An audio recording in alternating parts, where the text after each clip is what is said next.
అంబనవాంబుజ్వలకరాంబుజ శారద చంద్రచంద్రికాడంబర చారుమూర్తి ప్రకటస్ఫుటభూషణరత్నదీపికాచుంబిత దిగ్విభాగన సుశుక్త వివిక్త నిజ ప్రభావ భావంబర వీధి విస్తృత విహారమమ్మ కృపచూడు భారతి. పరబ్రహ్మస్వరూపమైన సాయిబాబా భక్తులకందరికీ నమస్కారం. సచ్చరిత్ర తల్లి ప్రేమ అంటే మాతృ ప్రేమ అనే విషయాన్ని అనుసంధానం చేసుకుంటూ 616వ జ్ఞాన యజ్ఞంలో 3వ రోజు నేను మననం చేసుకుంటూ మీకు వినగలిగే అవకాశాన్ని ఇక్కడ కల్పించారు పద్మావతమ్మ గారు. సద్గురు సాయినాథుడి యొక్క అది అనుగ్రహం పూర్తిగా. దీంట్లో ఈ రోజున మీ ముందు నేను గుర్తు చేసుకోవాల్సింది అనుకుంటున్నది ఏమిటంటే గురుతత్వము సచ్చరిత్ర. సచ్చరిత్ర అంటే గురువుది, అది ఇంకా వేరే ఆలోచన మనకు రాకూడదు. సచ్చరిత్ర అంటే ఏంటంటే గురువు చరిత్ర అంటున్నారు అంటే అడగవచ్చు మీరు. రామాయణం ఎవరిది? రామాయణం గురు చరిత్ర, రామాయణం గురుతత్వం చెప్పడానికి లేదు. భాగవతం గురుచరిత్రం చెప్పడానికి లేదు. అంటే గురుతత్వం కాదు, అది భగవతత్వం.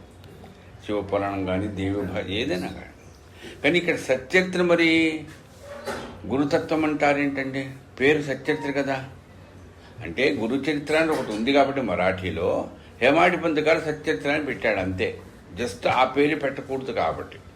పైన హేమాడి పంత్ గారు పేరు పెట్టడం ఒకటే కాదమ్మా, ప్రతి అధ్యాయంలో కూడా అక్కడ చెప్పబడిన విషయాలన్నీ కూడా నా సద్గురు అయినటువంటి సాయినాథుడి యొక్క ఆశీర్వచనముతో అని రాస్తారు. వాల్మీకి రామాయణం ఒకటి రాయలే, ఒక మానవుడు ఆయన అని చెప్పేసి రాశాడు. భగవంతుడు అని రాశాడు కృష్ణుడు వ్యాసుల వారు. కాబట్టి ఆ పుస్తకమును అంటే మీరు కానీ ఏదైనా రాస్తారు, ఆమె ఎవరండి, ఆమె అమ్మవారు అన్నప్పుడు అది భాగవత, ఆ దేవి భాగవతమే కాదండి. ఆయన రాముల వారి అన్న అనుకోండి, అది రామాయణమే. కానీ ఇక్కడ గురువు ఆయన అన్నప్పుడు అది గురు చరిత్ర అవుతుంది. శ్రీపాద వల్లభ స్వామి లేదా నృసింహ సరస్వతి స్వామి చరిత్ర సరస్వతి గంగాధర్ రాశారు. అంటే వాళ్ళ తాతగారి గురువు గారు ఎవరు? నృసింహ సరస్వతి. ఆయన మహిమలన్నింటినీ రాశాడు కదా, దాన్ని గురు చరిత్ర అన్నాడు. అట్లాగే మీరు ఏదైనా సరే వీరబ్రహ్మేంద్ర స్వామి చరిత్ర చేసుకుంటే ఏదైనా గురువు యొక్క చరిత్ర గురువు చరిత్ర అది. ఇప్పుడు వివేకానందుల వారు పరమహంస గురు, అది చరిత్ర అంతే. అట్లాగే ఇక్కడ మన హేమాడి పంత్ అని పిలువబడిన అన్నా సాహెబ్ దబోల్కర్ సచ్చరిత్రను గురు చరిత్ర అని భావనతో రాశాడు. నా గురువు చరిత్ర అయితే ఇక్కడ ఈరోజు ఈ 616వ జ్ఞానయజ్ఞంలో 3వ రోజు గుర్తు చేసుకుంటున్నాను. గురుతత్వంలో ప్రధానంగా మనకు తల్లి ప్రేమ లేకపోతే తల్లికి ఉండేటువంటి వాత్సల్యం, తల్లికి ఉండేటువంటి కొన్ని అంటే ప్రేమ ఆప్యాయత కాస్త తక్కువ ఉంటాయి. గురువు అనగానే తండ్రితో పోలుస్తారు, పితృస్థానం అది. కానీ ఇక్కడ బాబా విషయంలో సచ్చరిత్రలలో హేమాది పంతు ఆయన ఆవు నేను దూడ అన్నాడు. ఆయన నా తల్లి అంతే, ఇంకా వేరే ఆలోచన చేయలే. గురువే, కానీ ఏ తత్వం కలిగిన వారు? మా అమ్మ లాంటి వాడు ఆయన. అందుకని మనం అనుసంధానం ఇంకోటి మొన్న మనం విన్నాం కొన్ని విషయాలు. అంటే తల్లి ప్రేమతో సచ్చరితలో ఏ రకంగా అనుభవాలు కలిగించారు వారికి, ఇప్పుడు మనకి ఎట్లా కలిగిస్తున్నా. ఈ రోజున గురువు దగ్గరికి మనం ఎవరు వెళ్ళినా, మామూలు చాలామంది గురువుల దగ్గరికి వెళ్తుంటారు ఆశ్రమాలలో. అక్కడ నువ్వు ముందు కూర్చొని అన్నం తిను ఫస్ట్, తర్వాత మాట్లాడుకుందాం అనే గురుతత్వం కానీ గురువు యొక్క స్థితిలో ఎక్కువ శాతం ఉండరు. ఫస్ట్ అన్నం తినరా, తర్వాత మాట్లాడుకుందాం. అంటే గురువు తత్వం ఎంతసేపు వచ్చా, ఏం పని మీద వచ్చావు, మీ సందేహం ఉందా, చెప్పు ఏంటది, ఇంతే, ధ్యానంలో ఉండు, నేను చెప్పేది విను, ఇది. కానీ బాబా చరిత్రలో హేమాడి పంత్ గారు రాసిన దాంట్లో బాబా చేసినటువంటి ఆయన చేసినటువంటి పనులు ఏవైతే ఉన్నాయో వాడు స్పష్టంగా మనకు తెలుస్తున్నారు. ఏంటది? అన్నం పెడతారు. ఇంకోటి మనం ఇప్పుడు ఈరోజు గుర్తు చేసుకుంటున్నాను నేను, తన గురువుగారిని చూశాడు. ఎవరు? సాయిబాబా. ఎట్లా చూశాడు ఆయన అంటే, ఎట్లా చూశాడంటే కళ్ళతోనే చూశాడు. ఏ సందర్భంలో ఏ స్థితిలో చూశాడు? నా గురువు నాకు అన్నం పెడుతుంటే చూశాను, నా గురువునన్న ఆయన పెడుతున్న అన్నం పెడుతున్నప్పుడు చూశాను. మీరందరూ సత్యత చాలాసార్లు పాలన చేశారు. అంటే ఒక వ్యక్తి ఆకలితో ఉన్నావు కదా, అడవిలో తిరిగి వచ్చావు కదా, మరి ఫస్ట్ అసలు ఆకలి తీర్చుకో, అన్నం పెడుతున్నా ఏదో తినండి, తర్వాత మీ పళ్ళను మీరు పోండి అంటే మిగతా ముగ్గురు ఎవరు వాళ్ళు, పేర్లు లేవు, వాళ్ళ వాళ్ళ భావాలు ఏమిటో వాళ్ళ వాళ్ళ స్వభావాలు ఏమిటో మాత్రం రాశాడు. ఏంటది? ఒకరేమో భక్తి మార్గము, రెండో వాళ్ళేమో జ్ఞాన మార్గం, మూడోది కర్మ మార్గం. ఇట్లా ముగ్గురు. నాలుగో వారు ఎవరు? బాబా. ఈయనటేంటి? భక్తి కర్మ జ్ఞాన మార్గములతో పాటు ప్రధానంగా గురువు చెప్పినట్టు వినడం. అందుకని మనకు భక్తి కర్మ జ్ఞాన యోగాని చెప్తుంటారు, కానీ గురుతత్వం ఎక్కడికి రాదు. ప్రధానంగా గురుతత్వం అంటాడు బాబా. ఆయనే చెప్పాడు కదా, ఏమాడిపోయింది దాకెందుకు. కాబట్టి గురువు మరి అందరితో పాటు ఎందుకు పోయినాడు సార్? నువ్వు గురువు దగ్గరికే పోవచ్చుగా డైరెక్ట్గా అని మళ్ళీ సందేహం రాదు. దానికి కూడా హేమాధిపతి సమాధానం చెప్పారు. హేమాధిపతి చెప్పలే, బాబాయే చెప్పాడు. ఆ కథ మీకు తెలుసు. అంటే ఇవి ఎట్టా ఉంటుందంటే, నేను గురువునండి, నేను గురువు దగ్గరికి వెళ్తానండి, ఈ రకమైన స్వభావంతో ఉంటే అహంకారానికి అవకాశం ఉంటుంది. నలుగురితో పాటు ఉన్నాం, ఇప్పుడు ఇక్కడ ఉన్నామంటే నేను నా గొప్పతనాన్ని ప్రకటించుకోకూడదు. యథార్థంగా గురువును సేవించుకున్నవాళ్ళు, నీ గురువు నీకు మనసులో ఉంటాడు, నువ్వు గౌరవించు. ఆయన అవమానిస్తే నువ్వు అక్కడి నుంచి వెళ్ళిపో. కానీ భక్తి కర్మ జ్ఞాన ఇవన్నీ గురువు కూడా సమ్మతిస్తాడుగా. నా గురుగారు భక్తి మార్గానికి ఒప్పుకోడండి, నా గురుగారు కర్మ మార్గాన్ని ఒప్పుకోడని ఎవరు అనరు. అలాగే ఆ మూడు మార్గాలతో ఆలోచన చేసేవాళ్ళతో ఎందుకు ఈయన పెళ్ళాడంటే ఇది కారణం. సో వాళ్ళు నాకు తోడున్నారు, నేను వాళ్ళతో పాటు పోయినాను. కానీ చివరికి తెలుసుకునేది ఏంటి? వాళ్ళు ఏది ఒక ఇతిమిద్ధంగా చేర్చుకోలేకపోయారు. తర్వాత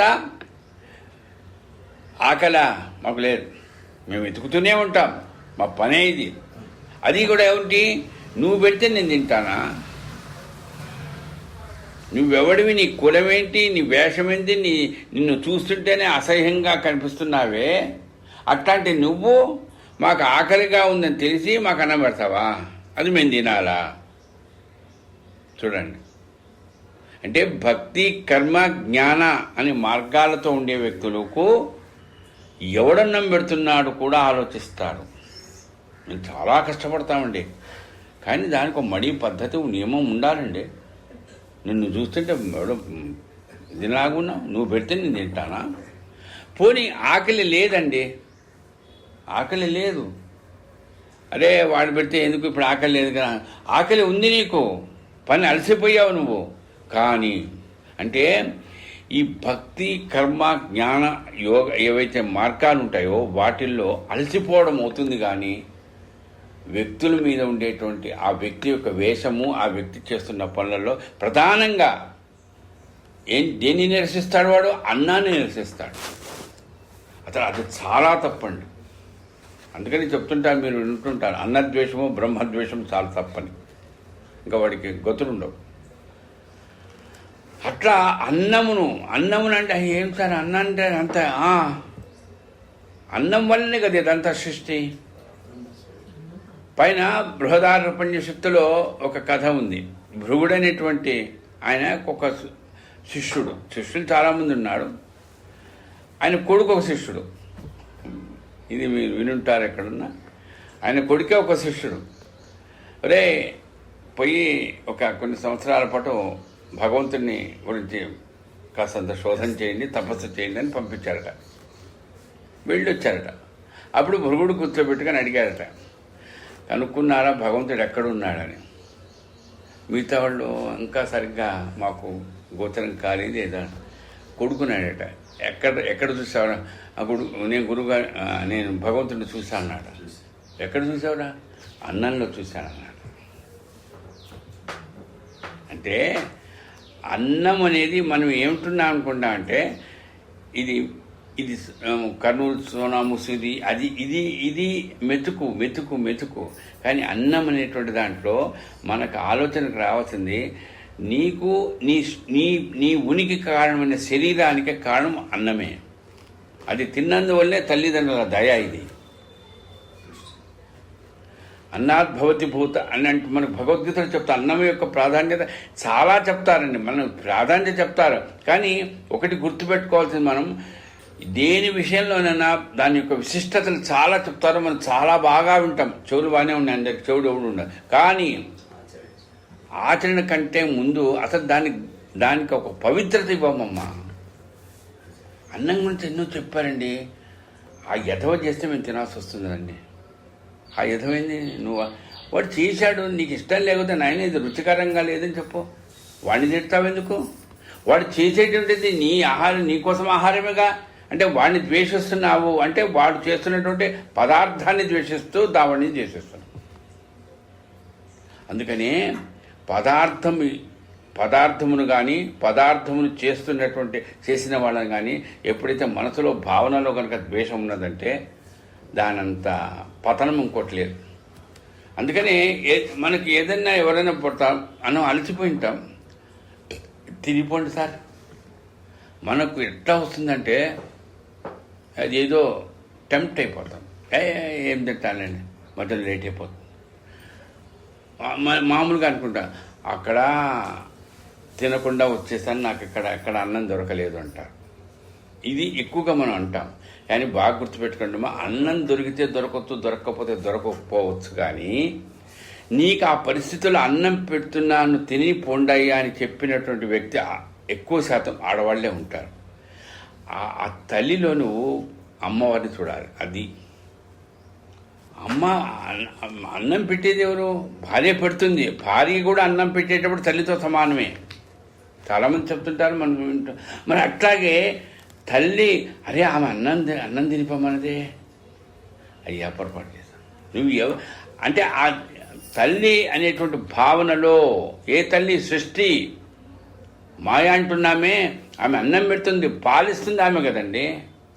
నీకు అవసరమా పాలు? అవసరం లేదా? ఆమెకు తెలుసు. నువ్వెంత విసుకుంటావు. చిన్నప్పుడు నేను తినను, ఎంత ఖరాబం చేసి ఎంత కొట్టి మనకన్నా ఆహారం పెట్టిందండి.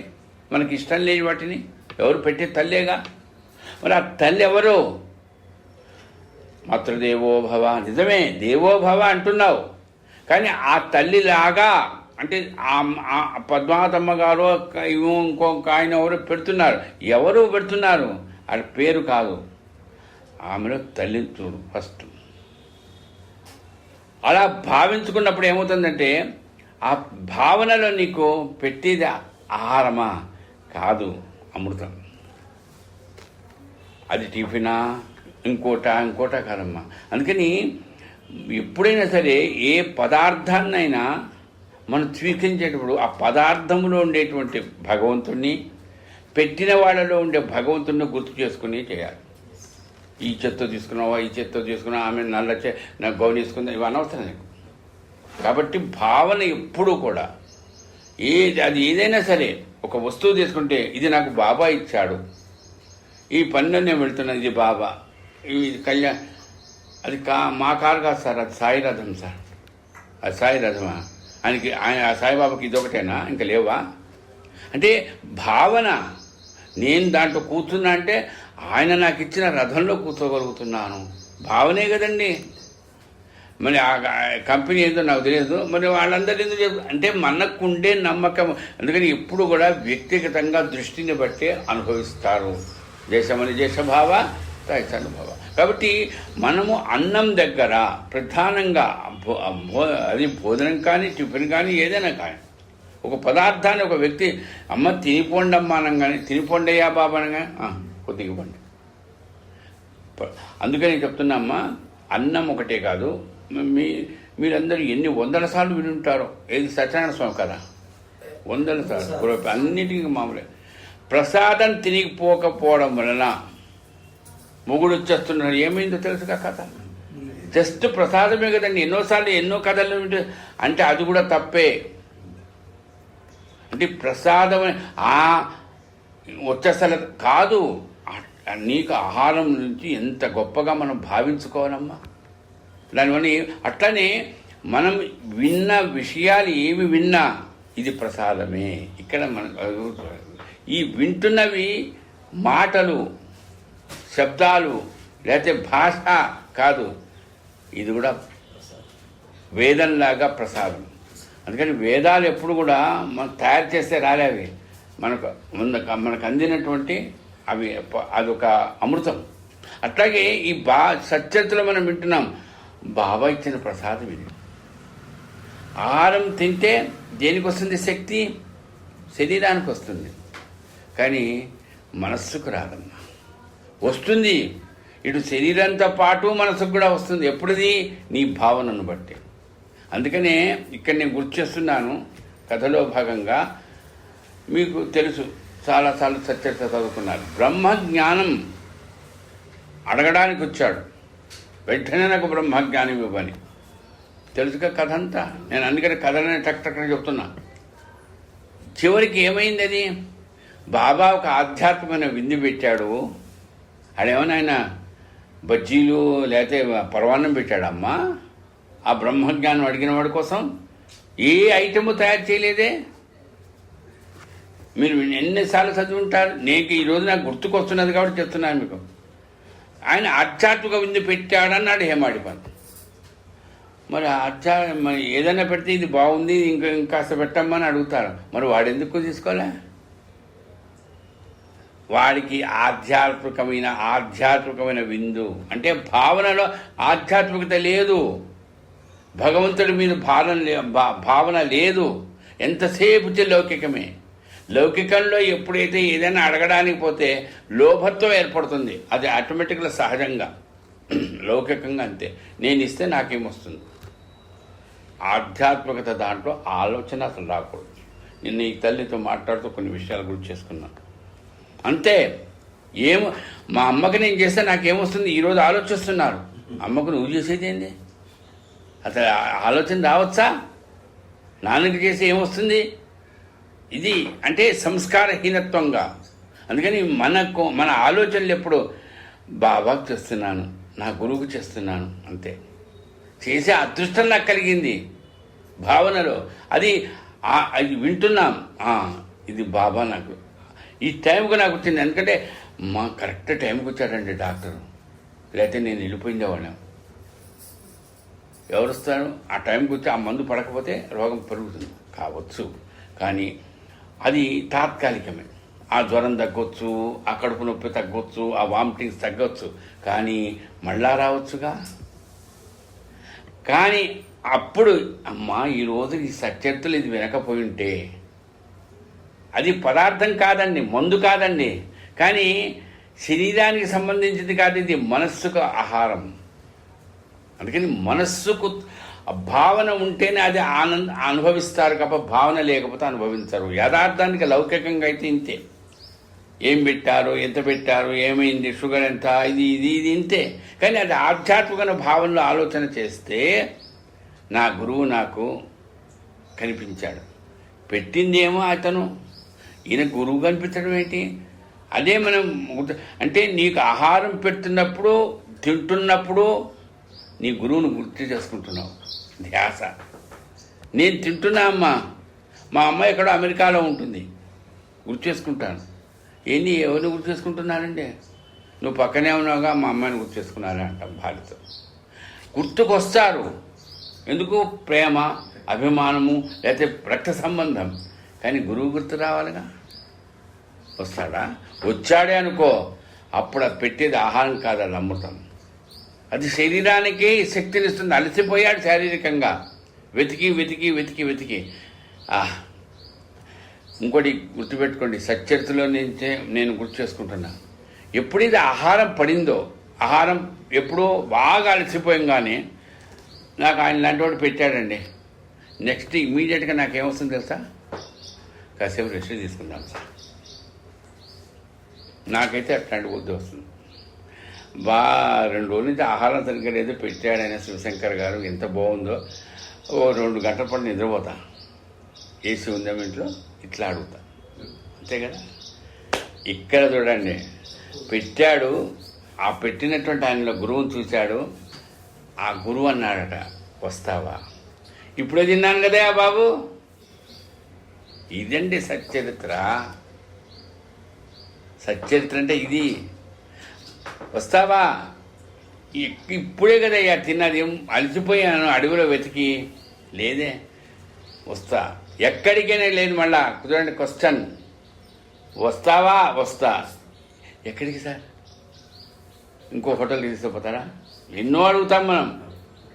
కాస్తంత చూడండి, వస్తావా? వస్తాను. నాతో పాటు వస్తావా? ఇంతే కదండి. నేను అబద్ధం చెబుతున్నానా? సచ్చరిత్ర ఇది. అంటే యథార్థమైనటువంటి చరిత్ర, జరిగిన కథ ఇది. అది సాక్షాత్ సద్గురు అయిన సాయిబాబా చెప్పిన కథ ఇది. వస్తావా? నాతో వస్తావా అని గురువుగారు పిలిచారు. వచ్చేస్తా. ఎక్కడ తీసుకెళ్తున్నాడు తెలుసు మీకు కదా.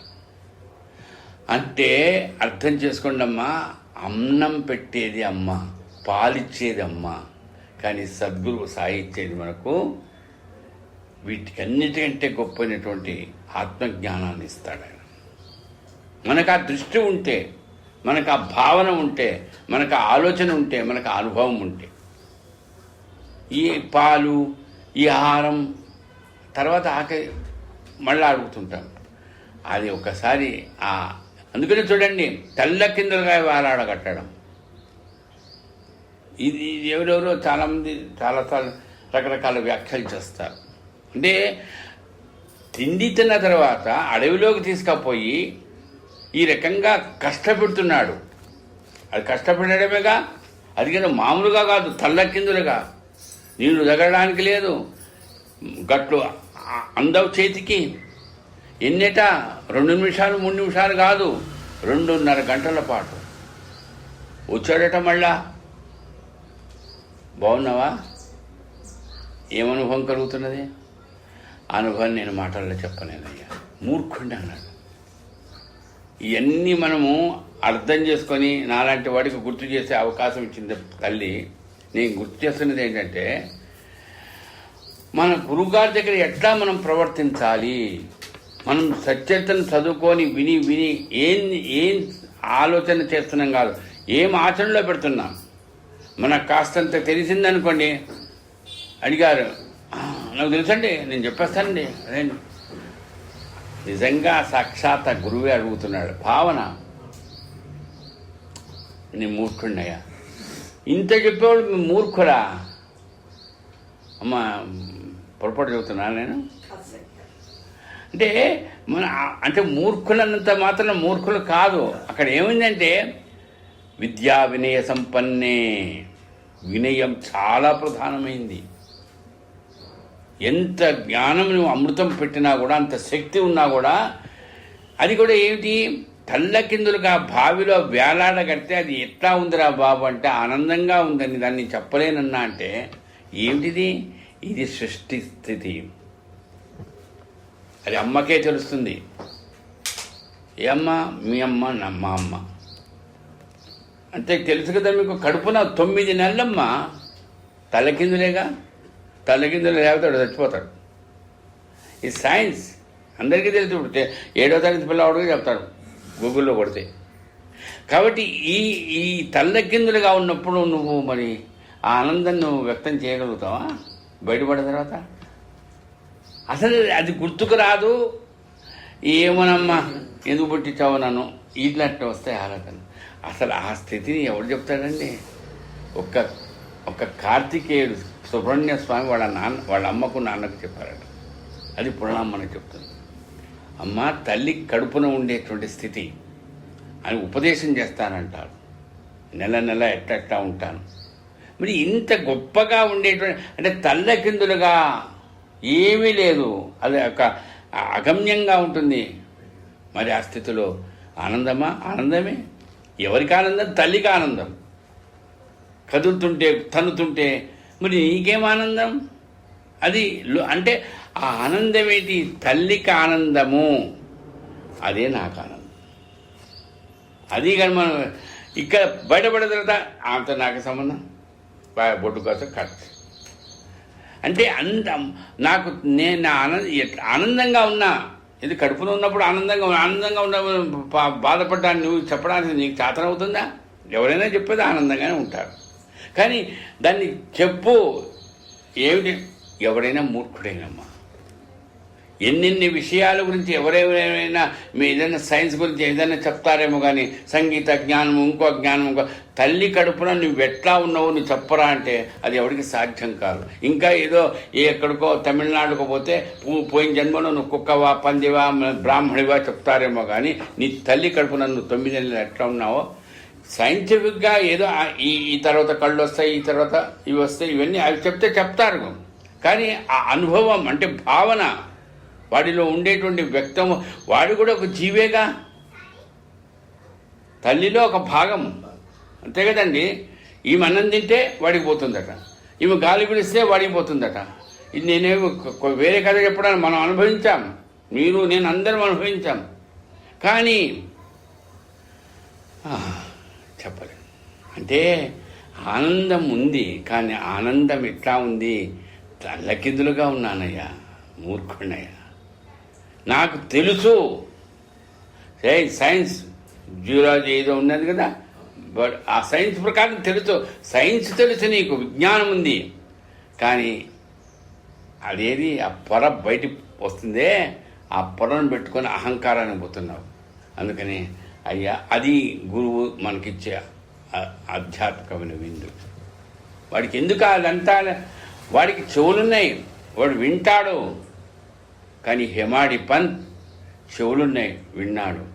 అంటే ఆయనేమో ఈయన బ్రహ్మజ్ఞానం అడిగితే 5 రూపాయలు అడిగాడు, ఎవరినో పంపించాడు. మరి ఈ 5 రూపాయలు నేను ఇస్తాడు. ఈ లోకం అంటే కమ్మిన వాడికి అంతా పచ్చగా కనిపిస్తున్నట్టు వాడు ప్రతిదీ కౌంటింగే. తన జోబిలో ఉన్న సంగతి గురించి నీకటి తెలుసు అని అన్నాడే తప్ప 2-3 గంటల పాటు బ్రహ్మజ్ఞానం గురించి బృహదారోపన్యశత్తుడు ఏం చెప్పడిందో ఎన్నో విషయాలండి.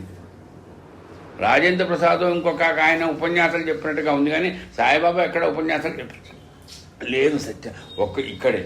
మరి అంత ఎక్కడా చెప్పని వాడు నోరు తెరిచి అంత బాగా చెప్పాడంటే ఉపనిషత్తుల గురించి, వేదం గురించి, ఓంకారం గురించి.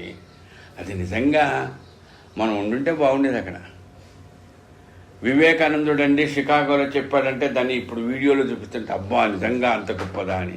మరి బాబా బ్రహ్మజ్ఞానం గురించి అంత గొప్పగా చెప్పాడా? అది కూడా ఆయన ఎవరు, సన్యాసి కాదే, మసీదులో ఉండే ఫకీర్.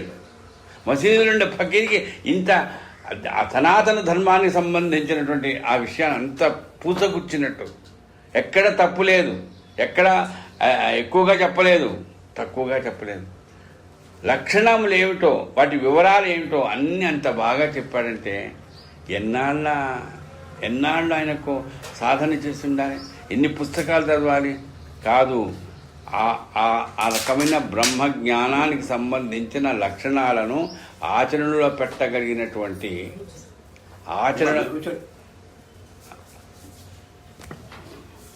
ఆచరణలో పెట్టగలిగినటువంటి అనుగ్రహం పొందాడు వాళ్ళ గురువు ద్వారా. అది గుర్తుపెట్టుకోవాలి.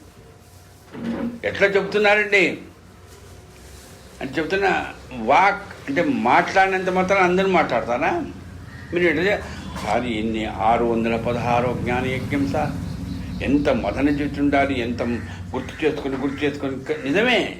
మరి ఆయన మసీదులో ఉండే ఫకీర్ అయితే బృహదారోపన్యశత్తులో ఉండే విషయాలు ఎంత గొప్పగా నిజంగా ఎన్ని లక్షణాలు, శ్రేయస్సు అంటే ఏమిటి, ప్రేయస్సు అంటే ఏమిటి, ఇవన్నీ చెప్పారంటే ఎన్నాళ్ళు కోచింగ్ తీసుకున్నాడో, ఎన్నాళ్ళు కంఠస్థం చేశాడో కాదు. ఇప్పుడులాగా యాంత్రికంలాగా సార్ 4 సార్లు ఆ గూగుల్లో పెట్టుకుంటే మనకు కూడా కంఠస్థం అయితే మరి అట్లా చేశాడా? లేదే.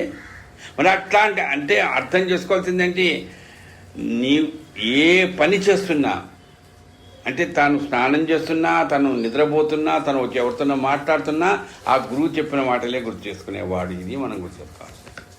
మీరు ఎక్కడేం పోని ప్రసాదరావు సాయిబా సచరిత్ర అండి చాలా బాగుంది. ఎందుకు చెప్తాడు? గుర్తు చేసుకుంటేనే కదండి చేసేది. గుర్తు చేసుకోవడం ఎందుకు చేస్తాడు? ఆయన చేసిన ఉద్యోగము, వాళ్ళ ఆవిడ చేసిన ఉద్యోగం ఇవే చెప్తాడు కా, అంతే కదా. అంటే గుర్తు చేసుకున్నాడు అంటే అది దానికోసం ఏమి కోచింగ్ రక్కర్లేదుగా. ఇట్లానే అంటే లౌకికంగా భార్య గురించో, భర్త గురించో, ఉద్యోగం గురించో, హోదాల గురించో, సంపాదన గురించో ఎవరికి ప్రాక్టీస్ అయినక్కల అది ఆల్రెడీ మనకు ఆ జిడ్డు అంటుతుంది. ఇదంటే అర్థం చేసుకోండి. అంటే గురువు యొక్క అనుగ్రహం అనేటువంటిది ఎట్లాంటిదంటే, అనుగ్రహం ఉంటుంది కానీ నీకు దృష్టి ఉండాలి. తాబేలు పెద్దదవుతుంది, చిన్న తాబేలే 3 నెలలు కడుపులో ఉంటుంది తల్లి, అవతలి ఒడ్డిపోతుంది తల్లి. కానీ ఇది పెద్దదవుతుందే.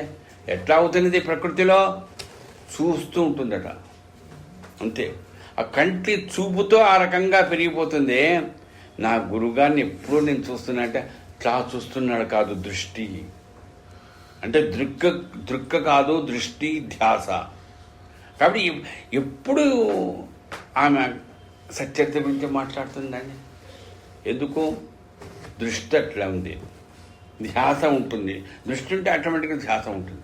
కాబట్టి ఎవరికి ఏమండి, మా ఇంట్లో మా అమ్మాయి పుట్టినరోజు వచ్చింది, అగో సత్యర్థులు అది ఉంది కదా, అది కాస్త విభూతి పెట్టండి. ఎందుకు వస్తుందమ్మా?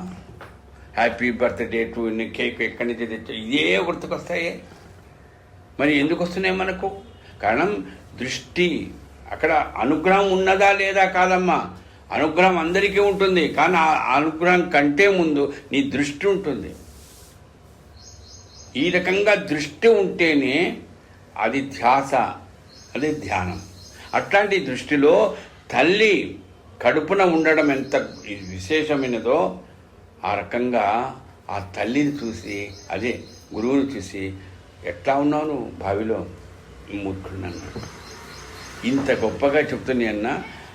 ప్రారంభంలో ఏం చెప్పమ్మా? అన్నం పెట్టేది ఎవరు? అమ్మ పెడుతుంది, పాలిస్తుంది, ఆ తర్వాత అన్నం పెడుతుంది కదా. మరి బాబా చేసింది ఏంటి? తన గురువు దగ్గర నుంచి అన్నం పెట్టాడు, ఆహారం పెట్టాడు. కానీ ఆహారం కాదది. దేనికి ఆహారం? అది నాలో ఉండే చైతన్యానికి ఆహారం. అది ఎలా ఉంటుంది? అందరూ చేసేదే కదండి. ఇంకా కాస్త బాగా 5 స్టార్ హోటల్లో చేసినట్టు చేస్తారేమో కొంతమంది, కానీ కాదు, విలువ కాదు. విలువ కట్టలేని ఆధ్యాత్మికమైన విందని. ఎక్కడుండాలి అది? దాంట్లో ఉండదు, ఆహారంలో ఉండదు, అది తినేవాళ్ళలో ఉంటుంది. కొంతమంది పెడుతుంటే మా నిజంగా మా అమ్మ పెట్టినట్టు పెడుతున్నాం. తినాలంటుంది, కడుపు నిండిపోతుంది. కాస్త పెడతాను ఆయన, కొద్దిగా తింటాడు. ఆ తర్వాత ఏదైనా అవస్థ పడతాం. ఎందుకండి? అదే కొన్ని చోట ఆమె పెడితే నేను తినేది అయిపోయా. అంటే నీ దృష్టి అది. అమ్మ, ఈ అమ్మ పెడితే కాస్త ఎక్కువ తిన్న తర్వాత అది ఏదో అయిపోతుంది. అంటే పైన ఇంకోటి గుర్తుపెట్టుకోవాలి, మనం అవతల దృష్టి ఎలా ఉన్నా నీ దృష్టిలో కనుక, నీ భావనలో కనుక ధ్యాస కనుక ఉంటే, ఆమె ఏ రకమైనటువంటి ఇంకో దృష్టితో చేసినా అది మాత్రం నీకు ఏ రకమైన ప్రభావం చూపదు. దానికి ఇట్లాంటి మహానుభావుల దగ్గర చెప్తున్నాను. ఏం చేశారండి నిజంగా? మనం పురాణాలు వింటాం. ఏం నాకు అర్థం కాదు, త్రిమూర్తులకి ఏంటండి అసూయ? వాళ్ళ హోదా ఏంటి? వాళ్ళ ప్రశ్న వాడికేం బుద్ధి అండి? దరిద్ర బుద్ధి. దేనికట దరిద్ర బుద్ధి? భార్యాభర్తలు ఇద్దరు కులాసగా ఉన్నారట, అన్యోన్యంగా ఉన్నారట, ప్రేమగా ఉన్నారట, చిలకాగోరంక. అది గిట్టడా దుంపదగా? దాన్ని ఏమన్నారండి? అది ఎవరికి? బ్రహ్మ విష్ణు మహేశ్వరులకట. ఎన్నిసార్లు చదివావు? ఏది గురుచరిత్రలో ఉంది ఇది. ఏం చేశారో తెలుసుగా? అమ్మ అనసూయమ్మ దగ్గరకు వచ్చి అన్నం పెట్టమ్మా. పెడతా. అమ్మ దగ్గర పోతే అన్నం పెట్టమంటే పెట్టదా అండి? అది కూడా అనసూయమ్మ. మరి దరిద్ర బుద్ధి కాకపోతే వివస్త్రగా పెట్టు. ఏంటండి వివస్త్రగా పెట్టంటే? నిజంగా ఏం కావాలమ్మా? ఒక స్త్రీ పరాయి వాళ్ళు ఎవరో ముగ్గురు వచ్చి అడిగితే ఏముంటుంది? ఏం బుద్ధిరా దరిద్రపడి చెప్పు తీసుకొని కొడతారా అని బయటికి పంపిస్తాడు. ఏమన్నది అమ్మ? సరే. ఎందుకు? ఆమె అమ్మ. ఏ అమ్మ? ఆధ్యాత్మిక తల్లి. ఇది అసూయ అనేటువంటిది ఎక్కడా లేదు. భర్తతో ఉన్నా ఏదున్నా ఎప్పుడూ ఆధ్యాత్మికమైన భావనే. కాబట్టి ఆమె వివస్త్రగా వచ్చిన ఈ ముగ్గురు ఏమైనారు? పసిపిల్లలైనారు. మరి అమ్మ దగ్గర నేను పాలు తాగా, ఆమెకు చీర వేసుకుందా, జాకెట్ వేసుకుందా, లోపలేం నాకెందుకండి? నాకు ఆ 3 నెలలు 4 నెలలప్పుడు మీకైనా నాకే ఏం తెలుస్తుందమ్మా? దాదాపుగా వ్యవస్థలేనే ఆమె. అది అంటే మీ బుద్ధి ఎట్లా ఉంది అది. మీ బుద్ధి ఏది? కుటిల బుద్ధే, చెడు బుద్ధే. కానీ ఆ తల్లికి ఉండేటువంటి దీక్షలో మీకు బుద్ధి రావాలరా. అందుకని చూడండి, ఇది మనం తత్వ చరిత్ర. అంటే మన భావనలో ఏదైనా ఉన్నా అక్కడ గురువు యొక్క అనుగ్రహంతో అది కూడా రే బుద్ధులు తెచ్చుకోరా, అది ఆధ్యాత్మికమైన విందు. అది బాబా ఇస్తుంటాడు. కాబట్టి అన్నం పెట్టి ఆ తర్వాత మాట్లాడు. అందుకనే రమణ మహర్షుల వారిని ఎవరో అడిగారట, సాయిబాబా గురించి మీ అభిప్రాయం ఏమిటని. ఆయన అన్నం పెడతాడు, ముక్తిని ఇస్తాడు. మీరు చాలామంది వినుంటారు. ఈయన పెద్ద మహర్షి. ఈయన సింపుల్, అన్నము పెడతాడు, మోక్షము ఇస్తాడు. అన్నం పెట్టిన వాడు మోక్షం ఇవ్వడం చాలా అడదు. చాలా సాధన, చాలా తపస్సు చేయాలి, చాలా చేయాలరా. మోక్షం ఊరికే రాదురా. ఆత్మసాక్షాత్కారం ఇస్తాడు, ప్లస్ అన్నం పెడతాడు. అన్నం పెట్టేది ఎవరు? అమ్మ పెడుతుంది. ఆత్మసాక్షాత్కారాన్ని గురువు గారు ఇస్తారు. ఇదండి సత్యత. అంటే సాయి మాత, అమ్మ మాతృ ప్రేమ అని అన్నారే, అనుసంధానం చేసుకుంటూ తల్లి ఎట్లయితే మనకు పాలిచ్చి పోషిస్తుందో ఈ సాయి మాత కూడా మనకు మనకు 70 కాదు, 80 కాదు, 90 ఏళ్ళు రాని మన భావనలో కనుక అట్లా ఉంటే నిజంగా మా అమ్మండి అన్న. మనం తినే ప్రతి మెతుకు. అందుకని ఇంకోటి బాగా ఆరోగ్యం, శరీరానికి ఆరోగ్యం. శరీరానికి ఆరోగ్యం అంటే ఇంకోటి కూడా చెప్తున్నా, దాదాపుగా అందరూ పెద్దవాళ్లే. నడుము నొప్పులు, ఆ నొప్పులు, ఈ నొప్పులు, కళ్ళు సరిగ్గా ఏవో ఉంటాయి. కానీ మీకుండే ధ్యాసలో పర్వాలేదు, బాగున్నాం సాయం. ఎందుకండి? మీకు శారీరకంగా ఇబ్బందులు లేవా? మిమ్మల్ని ఇప్పుడు కనుక చెక్ చేస్తే హాస్పిటల్లో అడ్మిట్ కావాల్సిందే. కానీ మనం తీసుకుంటున్న ఆహారం ఏంటి? మధ్యాహ్నం తింటారు, మీరు ఇప్పుడు తింటారు. కానీ ఈ ఆహారం కాదు, ఆధ్యాత్మికమైనటువంటి ఆహారం మనస్సులో ఉంది. కాబట్టే మనకు, మన పిల్లలకు, మన ఇంట్లో ఉండే వాళ్ళకు ఏ రకమైన ఇబ్బందులున్నా ధైర్యంగా, శక్తితో బాబా మంచి ఆహారాన్ని ఇస్తున్నాడు. ఏ ఆహారము? వినడం, మననం చేసుకోవడం వల్ల మనకు వచ్చిన ఆహారం. అది శరీరానికి ప్లస్ మనస్సుకు, రెండింటికి. శరీరానికి మాత్రమే తీసుకునేది ఎప్పుడు కూడా కొవ్వు పెరుగుతుందంతే, మదం పెరుగుతుందంతే, అహంకారం పెరుగుతుందంతే, విజ్ఞానం పెరుగుతుందంటే. కానీ సంస్కారాలు కలగవు. సంస్కారాలు కలగడానికి ఈ ఆహారం తీసుకుంటూ నువ్వు కనుక ఆధ్యాత్మికమైనటువంటి ఆలోచనతో గురువును కనుక గుర్తు చేసుకుంటే ఆ తల్లి అండి, ఆ సాయి మాత. కాబట్టి బాబా ఎక్కడ చూడండి, ఆయన బాబా దగ్గరకు వచ్చి ఒక 3 రోజులు నేను ఉంటాను. ఈ 3 రోజులు షిరిడీలో అన్నం తినాను. ఇంక మీకు చెప్పనక్కర్లా కదా, అర్థమైపోయింది. ఎవరు? గోఖలే భార్య నిర్ణయం చేసుకుంది ఆమె. ఆల్రెడీ దాదాభట్ ఇంటికి వెళ్ళాలి. ఆమెకు తెలుసు, ఎవరో తీసుకొచ్చారు. అయ్యా దాదాభట్ ఏం చేయాలి? ఈమె ఆలోచన ఉంది. వాళ్ళు ఎవరు చెప్పారట, ఏమని నేను ఎందుకు ఉపవాసం ఉంచుతాను అంటే, నిరాహారంగా ఎందుకు ఉంచుతానన్నాడు బాబా. ముందే చెప్పేశాడు. ఆయన పెద్దవాడు ఏదో అన్నాడులే అనుకునేది. ఎంత న్యాచురల్ కథలు చూడమ్మా. ఏదో అన్నాడు పెద్దవాడు కదా ఆయన, నా నిర్ణయానికి నాకేమి ఇబ్బంది ఉండదు అనుకుంటాను. ఎవరింట్లోనో ఈ 3 రోజుల పాటు ఏమి తినకుండా ఉందాంలే అనుకున్నదండి. చూడండి, ఉపవాసం అంటే ఏమిటో ఎంత చక్కగా. ఈ విషయం చెప్తే మరి ఇంకొక 40 రోజులని పెడుతుంది ఆ తల్లికేంలే. కానీ చెప్తున్నా అంటే ఈ ఖజానా ఎట్లాంటిదంటే తవ్వుతున్న కొద్దీ వస్తుందంటారే గనులు. దానికి మాఫియాలు చాలా ఉంటాయి. దీనికి ఎవడు రాడే. చూడంటే ఒక గొప్ప ఆలోచనతో, ఒక మంచి మనస్సుతో, ఆమె మంచి మనస్సే. ఆమెకేమి ఎవరికో ఏదో చేద్దాం, తప్పులు చేద్దాం, వాళ్ళని ఏడిపిద్దామని కాదు. ఆమె ఏమీ తినకుండా ఉంటే మంచిది. శరీరం కొంతమంది అంటారు ఏకాదశి రావడం మంచిదండి, నెలకు 2 ఏకాదశులతో కదా ఆహారం అంతా నియంత్రించుకుంటాం. చాలామంది మెడికల్గా కూడా చెప్తుంటారు మంచిదండి. మరి అట్లా అనుకున్నది ఏమో. అది కూడా హోలీ పండుగ రోజు ముందు రోజు బాబా అన్నాడు, విన్నా, నువ్వు దాదాపు ఇంటికి పోమ్మా, పోమ్మా.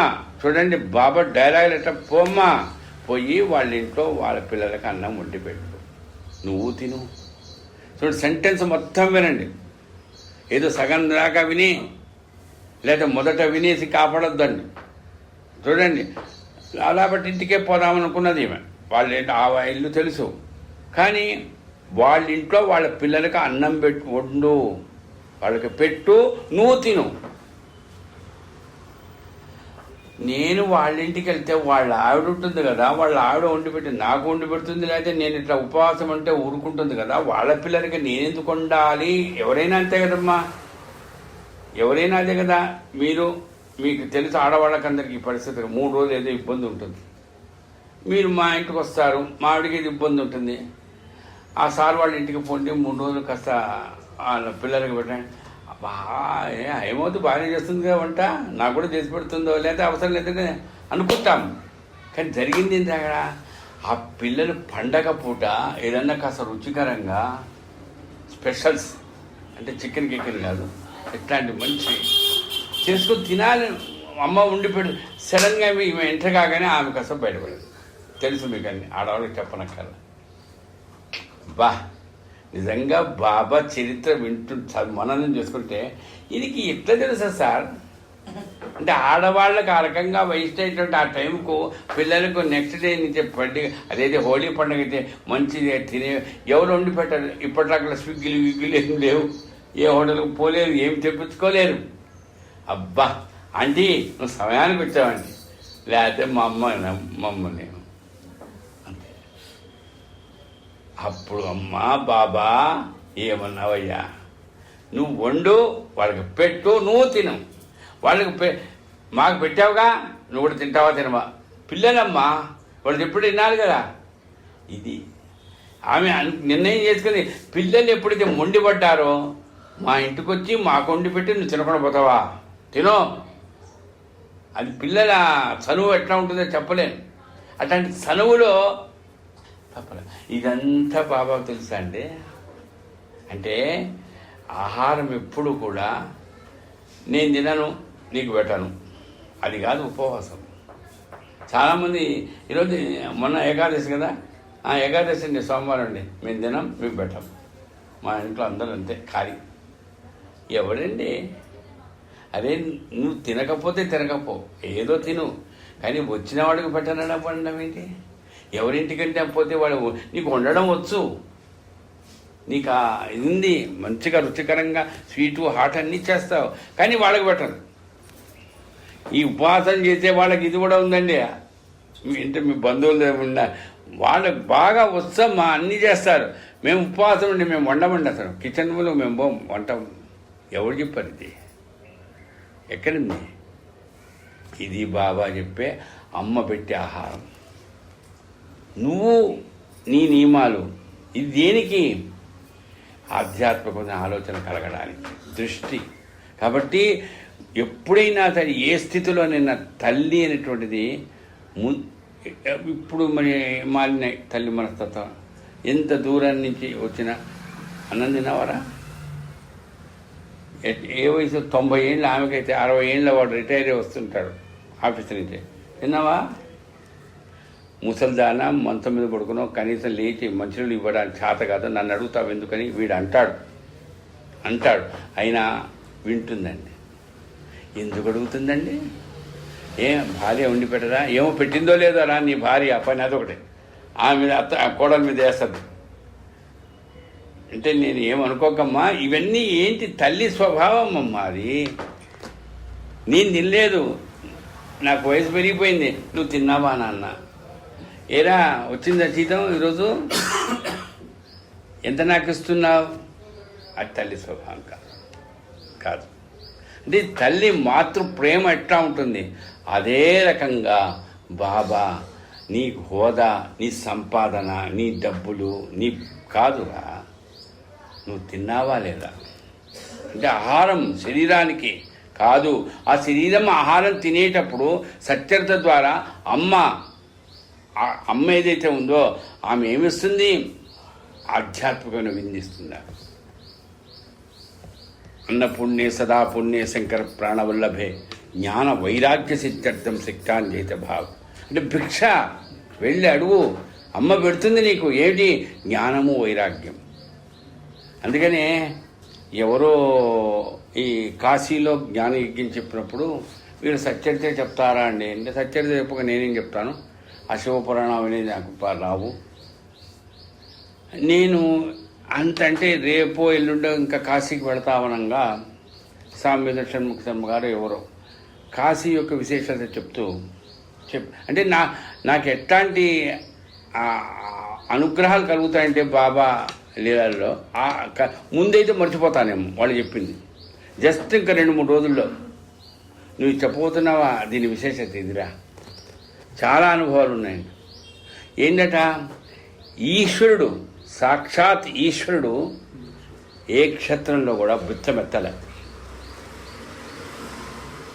శ్రీశైలం పో, రామేశ్వరం పో, లేదా ఉజ్జయిని పో, ఎక్కడికైనా పో, చిదంబరం ఎక్కడ, ఒక్క కాశీలో.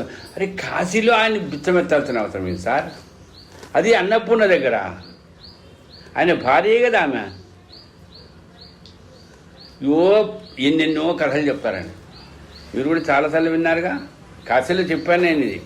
అది నాకు జస్ట్ 3 రోజుల ముందు ఎవరో చెప్పినటువంటి ఆ ప్రవచనంలో అంటే లౌకికంగా కూడా దాని అర్థం వచ్చేటట్టుగా చెప్తారు కొంతమంది. వాళ్ళ ప్రజ్ఞాపాఠవాలతో అహంకారంగా చెప్పేవాడు కొంతమంది ఉన్నారు.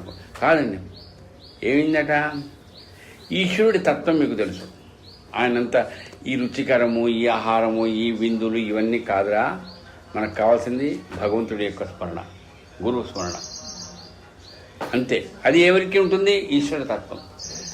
అమ్మేందట, నాకు పిల్లలు ఉన్నారు, నాకు కూడా ఏదో మంచి చీరలు కొట్టుకోవాలి, వచ్చిన వాళ్ళకి చక్కగా వండి పెట్టాలి, వాళ్ళకు కూడా ఆనందంగా ఉండాలి. ఈ ఆనందం, ఇది లౌకికమైన ఆనందంతో ఆమె ఆలోచిస్తుందట. ఓసారి ఈశ్వరుడు ఆ అన్నపూర్ణతో నీ గోలను పడు, నేను తపస్సులో ఉంటా అన్నాడు. నీ విందులు ఎవరన్నీ పిల్లలు పెట్టుకో, ఎవరికో నీ బంధు వాళ్ళు వీళ్ళు ఉన్నారు కదా, నంది వాళ్ళు వీళ్ళు, నేను మొత్తం ఇంతే. 4 రోజులు ఉన్నాట.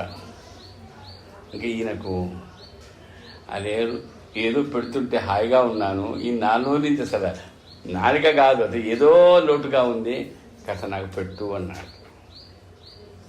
అంటే ఎంత ఇప్పుడు మగవాళ్ళు ఉన్నారు కాబట్టి చెప్తున్నా, నువ్వు నీ పిల్లల కోసం ఎంతో అవస్థపడతావు, పొద్దుటి సాయంకాలం దాకా వంట షాప్ కూర్చుంటే అని 4 రోజులు నాకు నువ్వు పెట్టేది నాకేం అక్కర్లేదు, నేను చూసుకుంటాను. ఏదో ప్రవచనాలు అక్కడక్కడ ఏదో 4 రోజులు కనుక అట్లా ఉంటే ఏమే కాస్త పెట్టవే, నువ్వేదో చేసావంటగా, ఎందుకు అడుగుతారు?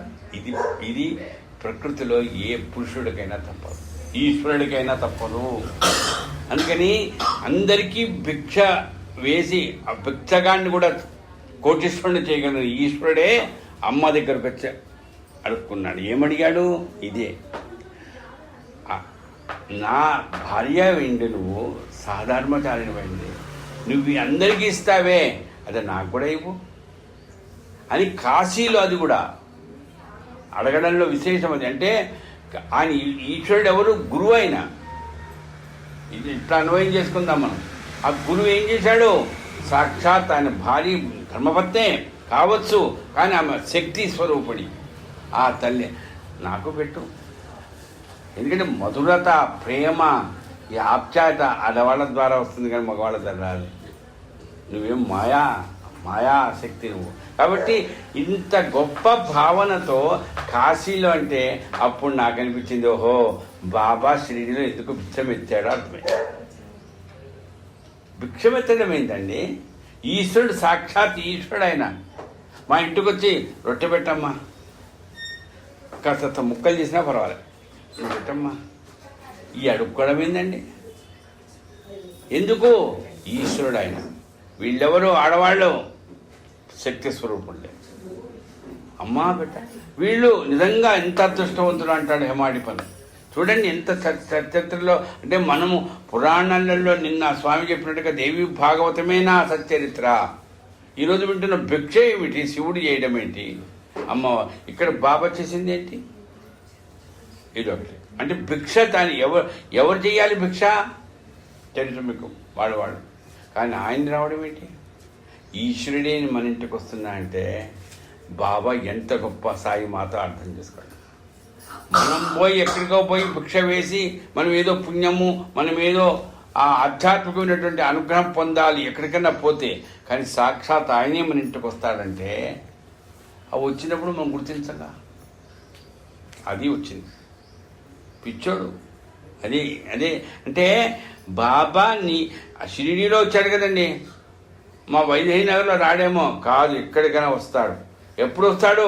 ఇట్లాంటి ఆధ్యాత్మికమైన ఆలోచనతో మీ భావన ఉంటే మీ దగ్గర అమ్మా నువ్వు చాలా గొప్పగా పెడతా, నాకు కూడా పెట్టమ్మా అన్నం. ఏ అన్నం పెట్టు, ఇది నువ్వు పెట్టేది పెట్టు, దాంట్లో నేను చూస్తాను. నేను అందుకని చెప్తాను. ఇప్పుడు పద్మావతమ్మ గారు కానీ ప్రసాద్ ఎవరైనా వీళ్ళకి వెళ్తే ఒక్కోసారి అనిపిస్తుంది, అబ్బాయి ఇంటికంటే గుడిపదిన అనకుండా ఇట్లాంటి వాళ్ళ ఇంట్లో పోతే బాగా తిండి దొరుకుతాడండి. తిండి కోసం పోతానా? కాదు, అక్కడ ఆధ్యాత్మికమైన భావన ఉంటుంది. అంటే మీరు అర్థం చేసుకొని దయచేసి అక్కడ ఏంటంటే అవునండి మీరు లేట్ అయిపోతుంది, అక్కడికి ఉపన్యాసం చెప్పేది 1 గంట, మీరు అక్కడ కూర్చొని తినేది 1 గంట అని మా ఆవిడ అంటే అంటుందేమో, కానీ ఆ ఆలోచనలో పెట్టిన తిండి కాదు అక్కడ, వాళ్ళ భావన, వాళ్ళ ఆలోచన. అంటే మనకు ఈ బాబా చరిత్ర ఎట్లాంటిదంటే సాక్షాత్ ఈశ్వరుడైన బాబా ఎందుకండి అడుక్కోవడం అవసరమా? అది ఈ అమ్మ చేసే పని. అమ్మ ఎంత నీకు అన్నం పెట్టినా ఒరే జాగ్రత్తగా ఉండరా, ఒరే మంచి పెద్ద చిన్న కాస్త చూసుకోరా, ఇది తల్లి చుట్టుందండి. ఇంతేనా లేదా? నాకు ఎందుకు పెట్టా, వాడికి ఎంత పెట్టావు, నీకెంత అవసరం నాకు తెలుసురా అంటుందే. మరి ఇట్లాంటి తల్లి నిన్ను అడుగుతున్నది, ఒరే నాకు కూడా ఏం అడుగుతుందా, నువ్వే పెడతావే అందరికీ, ఆమె అడిగేది ఏంటి, నీకు మంచిగా ప్రవర్తించని అడుగుతున్నది. అమ్మ నిన్ను అడిగే భిక్ష ఏమిటా భిక్ష? అరే మీ అమ్మ పడరా, మీ నాన్న పడరా అని మాట అనిపించుకో.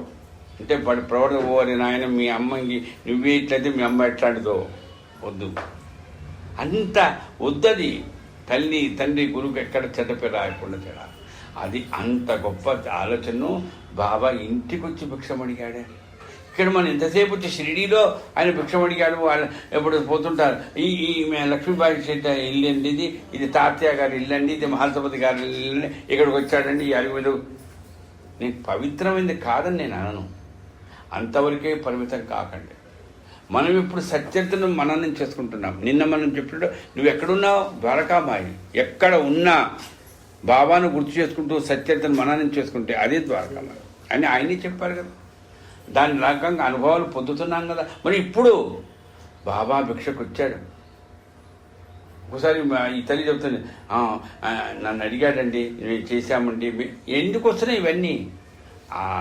అది స్వప్నంలో రావచ్చు, జాగ్రత్త అవస్థలో కూడా రావచ్చు. స్వప్నంలోనే రావాలని లేదు, జాగ్రత్త అవస్థలో రావాలని లేదు. కాబట్టి ఈ రకంగా అమ్మ సాక్షాత్ సాయి మాత మన ఇంటి వచ్చి భిక్షం అడుగుతున్నది. అంతేకాదు, అంటే ఇటు ఈశ్వరుడు అటు అమ్మవారు ఇద్దరు ఉన్నారు అక్కడ. కాశీలో అన్నప్పుడు అంటే అమ్మవారి, శివుడు వేరు అడిగింది. కానీ ఇక్కడేంటి బాబా అడుగుతున్నట్టే సాక్షాత్ తల్లి తండ్రి. అంటే ఇటు అమ్మ అయ్యా ఇద్దరు వచ్చి మనం ఇంటి ముందు భిక్షం అడుగుతున్నట్టే ఆ భావన కనుక మనట్టే ఆమెకి ఇస్తే ఆయనకి ఇస్తే ఇద్దరికి ఇస్తే ఇంకెంత అమ్మ మనకి ఏ లోటు ఉంటుందమ్మా. అందుకని బాబానేమో ఏంటి, నన్ను నమ్ముకుని నాతో రుణబంధం ఉండేటువంటి వాళ్లకు ఏదేది అన్నం పళ్ళెం ఉంటుందే, ఎప్పుడు కూడా లోటు ఉండదు. అది చాలు కదండి. అందుకని పరిస్థితి ఎట్లా ఉందంటే అమ్మా ఈ రోజుల్లో, నీకు అన్నం కావాలా డబ్బులు కావాలా అని నన్ను అడిగారు అనుకోండి వీళ్ళు ఎవరన్నా, సార్ ముందు డబ్బులు ఇవ్వండి సార్, తర్వాత అన్న సంగతి. నువ్వు డబ్బులు ఇస్తే ఎక్కడైనా తినొచ్చు, ఎక్కడైనా తింటావు, ఏదైనా తింటావు, కానీ అడగాల్సిన అన్నం ఎంత ఆలోచన చూడండి. అంటే ఏమన్నం అది ఆధ్యాత్మికమైనటువంటి అది. అంటే మళ్ళా ఆకలి అవుతుందేమో కానీ ఈ డబ్బులతో కొంట అరే రుచిగా ఇంకో హోటల్ ఇంకో కానీ డబ్బుల కంటే విలువ కట్టలేని ఈ కరెన్సీ నోట్లతో కానీ రానటువంటి ఆహారం ఇచ్చేది ఏది అంటే ఇది సచ్చరిత్ర. అది ఎలా? అమ్మతో పాటు ఇద్దరూ కలిసి మనకి ఆధ్యాత్మికమైన విధిస్తున్నారు. ఇంకొక విషయాన్ని గుర్తు చేస్తాను నేను. మామూలుగా ఎవరైనా అన్నదానం చేస్తుంటారు. నేను మొదట్లో కూడా 1-2 సందర్భాల్లో జ్ఞానయజ్ఞంలో కూడా గుర్తు చేశాను అనుకుంటా. అన్నదానం అనే పదం ఏదైతే ఉందో అదంతా కాస్త మనం అట్లా వాడకూడదు. ఎందుకంటే దానం అనే అది ధర్మం. అది అన్న సంతర్పణ అంతే. నువ్వు అన్నాన్ని పెట్టాలంతే. దానం చేస్తున్నాననే ఆలోచన మనకు కలగకూడదు. తప్ప అలవాటు అయిపోయింది అందరికీ. ఇప్పుడు ఉపవాసం అంటే తినకుండా ఉండడం, ఉపదేశం అంటే చెవులో ఏదో చెప్పడం లాగా అన్నదానం అనేది ఒక అలవాటు అయిపోయింది. అదే పదం వాడారు, నేను కాదంటాను. కానీ యథార్థంగా నువ్వు దానాలు ఉన్నాయి కొన్ని, మీకు తెలుసు. ప్రధానంగా మనం చేస్తున్న దానం కన్యాదానం, పుస్తక దానం, జలదానం, ఇవన్నీ 9 దానాలు ఉన్నాయి. దాంట్లో అన్నదానం లేదు, అసలు లేదు. మరి దేంట్లో ఉందండి ఇది? అన్నం ధర్మాలలో ఉంది. You have to do the duty అంతే. అంటే నువ్వు చేసి తీరాలంతే, నువ్వు అన్నం పెట్టాలంతే. సార్ అది మరి నీ డ్యూటీ అది. ధర్మంచరా సత్యం వద అంటే తప్పు, అదే అబద్ధం ఆడకూడదు, అది ధర్మం అంతే. నీతిగా ఉండాలి, ధర్మం అంతే. నేను తప్పది, దానివల్ల అనుభవిస్తా. అట్లాగే అన్నం పెట్టాలి అనేది అదొక ధర్మం. ఎందుకు అట్లా ధర్మమైంది? ఎందుకంటే ఏ రుణమైనా తీర్చుకోవచ్చు, కానీ అన్నం పెట్టిన దానివల్ల వచ్చినటువంటి రుణం అది అవతల వ్యక్తి తీర్చుకోలేడు. ఈరోజు పెద్దవాళ్ళు చెప్తారు, పితృదేవతలు అంటారు. తల్లి కానీ చనిపోతుంది, కొద్దిగా పిండం చేసి పెట్టు, ఇది పెడితే వాళ్ళు చూసుకుంటారా, ఏమేమో అంటారు. అంటే అన్నం యొక్క స్థితి అవి ఇది పరబ్రహ్మస్వరూపం ఇది. కాబట్టి అది ఆ రకంగా సకల జీవరాశుల్లో ఉండేటువంటి ఆ పదార్థం ఏదైతే ఉందో దీంట్లో నువ్వు భావన చేస్తూ అది నువ్వు మా నాన్న ఈరోజు పోయినాడు, మా అమ్మ ఈరోజు పోయింది, మా మేనం అని గుర్తు చేసు. అంటే అన్నం యొక్క విషయం అక్కడ కూడా పెట్టేవాడు పరమాత్మ, తింటున్నది పరమాత్మ, పదార్థం పరమాత్మ అని చెప్తారు మంత్రంలో. కాబట్టి అన్నానికి ఇంత ప్రాధాన్యత ఉన్నప్పుడు, అది ధర్మంగా నివర్తించినప్పుడు, బాబా మరి అట్లాంటి ధర్మాన్ని పాటించాలా? ఇక్కడ నేను ఎందుకంటున్నా అంటే ధర్మాన్ని ఎవరు పాటించాలో వాళ్ళే పాటించాలి. ఈ అన్నము పెట్టాలనే ధర్మాన్ని ఎవరు పాటించాలి? సన్యాసులు పాటించకూడదు. బాగా గుర్తుపెట్టుకోండి. ఇప్పుడు నేను ఇంత చెప్పగా సన్యాసి ఈరోజు మా నాన్నగారు చనిపోయిన రోజండి తద్దినం సన్యాసి ఆయన.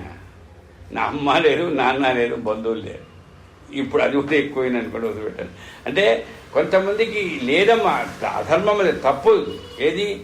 అన్నం ఆ రకంగా 10 మందికి పెట్టాలనేది సన్యాసులు కానీ పరివ్రాజకులు కానీ చెయ్యకూడదు. ఎవరు చెయ్యాలి? గృహస్థులే చేయాలి. గృహస్థులే చేయాలి. భార్యాభర్త, అది కూడా బ్రహ్మచారిగా ఉన్నప్పుడు చేయకూడదు. వాడు పోయి బిచ్చమెత్తాలి, అమ్మ అన్నం పెట్టని అడగాలి. మగవాళ్ళ ఆడవాళ్ళైతే తల్లి దగ్గరే ఉండాలంతే, పెళ్లి కాకముందు. అంతేగా అది మగవాళ్ళు చూడండి, ఆ రోజుల్లో పద్ధతి ఇది. అయితే అందుకని వీడు పెళ్లి చేసుకున్న తర్వాత అందుకని స్నాతకం అంటారు. ఎందుకంటే మీరు మర్చిపోతారేమో పిల్లల్ని. స్నాతకం చేసేది ఏంటంటే, ఒరే ఇన్నాళ్ళు నువ్వు బిచ్చమెత్తావురా, ఇదిగో చూడు ఈమెతో కలిసి ఏం చేయాలి, ఇద్దరు కలిసి బిచ్చమెత్తడానికి కాదు, మీ ఇద్దరు కలిసి 10 మందికి అన్నం పెట్టండి రా. తలంబ్రాలు పోసుకుంటుంటారు చూడండి, దానికి ఒక్కొక్క అర్థం ఉంది. అంటే ఇంత గొప్ప సంస్కృతి సచ్చరిత్రలో ఉందా స్వామి? ఉంది. పాలల్లో విన్నా ఉంది. ఏం చేయాలో మీకు తెలియాలి, అది చెయ్యాలి. తెలిసే ప్రయోజనం ఉందంటే నీకు కావాలని కూడా కావాలి.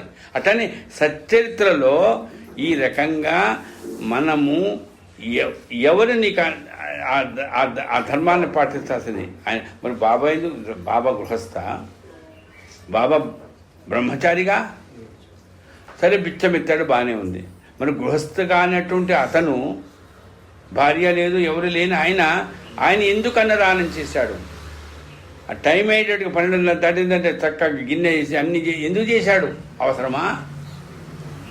దానికి చక్కటి సమాధానం ఇచ్చింది. ఏమిటంటే, నువ్వు ఏ ధర్మాన్ని నువ్వు పాటించనక్కర్లేకున్నా, ఏ ధర్మాన్ని అంటే నేను చెప్పగలను, ఇప్పుడు సన్యాసుల ధర్మాన్ని పాటించనక్కర్లేదు అన్న, కానీ అక్కడ ఆలోచన ఏమిటి?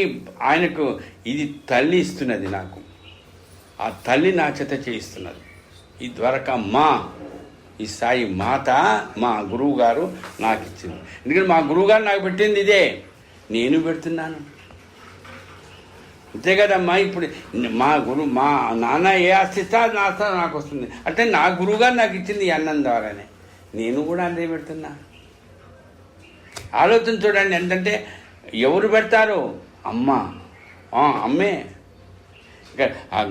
అది కూడా చూడండి అమ్మా, మీరు కొంతమంది ఆడవాళ్ళకు ఎంతమంది వస్తున్నారండి? ఏమోనండి, సర్లే 15 మంది, కరెక్ట్గా 15 మందికి చేస్తారండి. ఒక్కొక్కరు అటు ఇటు, కొంతమందికి చేస్తారు 15 మంది కంటే 100 మంది చేస్తారు. అది నిజంగా ఆ తల్లులకు ఎట్లా అలవాటు, ఆ బియ్యం పోయడం కానీ అంటే, అబ్బా మీ చెయ్యి మామూలు చేయగా సార్ అంటుంటారు ఆడవాళ్ళని, మీరు మీ ఇళ్ళల్లో వింటుంటారు. అంటే బాబా తను ఆ వండినప్పుడు, ఈరోజు ఎంతమంది వస్తారండి? ఇంత పెద్ద గిన్నె పెట్టారు మీరు, రారండి. 100 మందికి సరిపోయి 100 మంది వచ్చేవాళ్ళ. నిజంగా ఇది తల్లికుండే స్వభావమా, గురువుకుండే స్వభావమా? గురువు ద్వారా ఆ తల్లి గురువుకి ఇస్తేనే ఆధ్యాత్మిక ఖజానా. అందుకని హేమాడి పంత గారు మెతుకు తిన్నాడండి.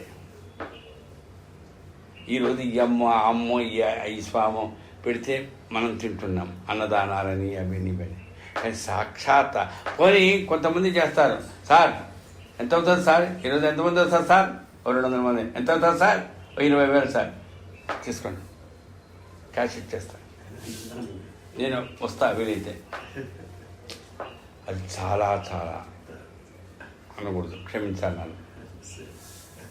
అందుకని అంటే నువ్వు ఎవరిని సాయిబాబాను గుర్తు చేసుకుంటూ ఈ రకంగా చేస్తున్నావే.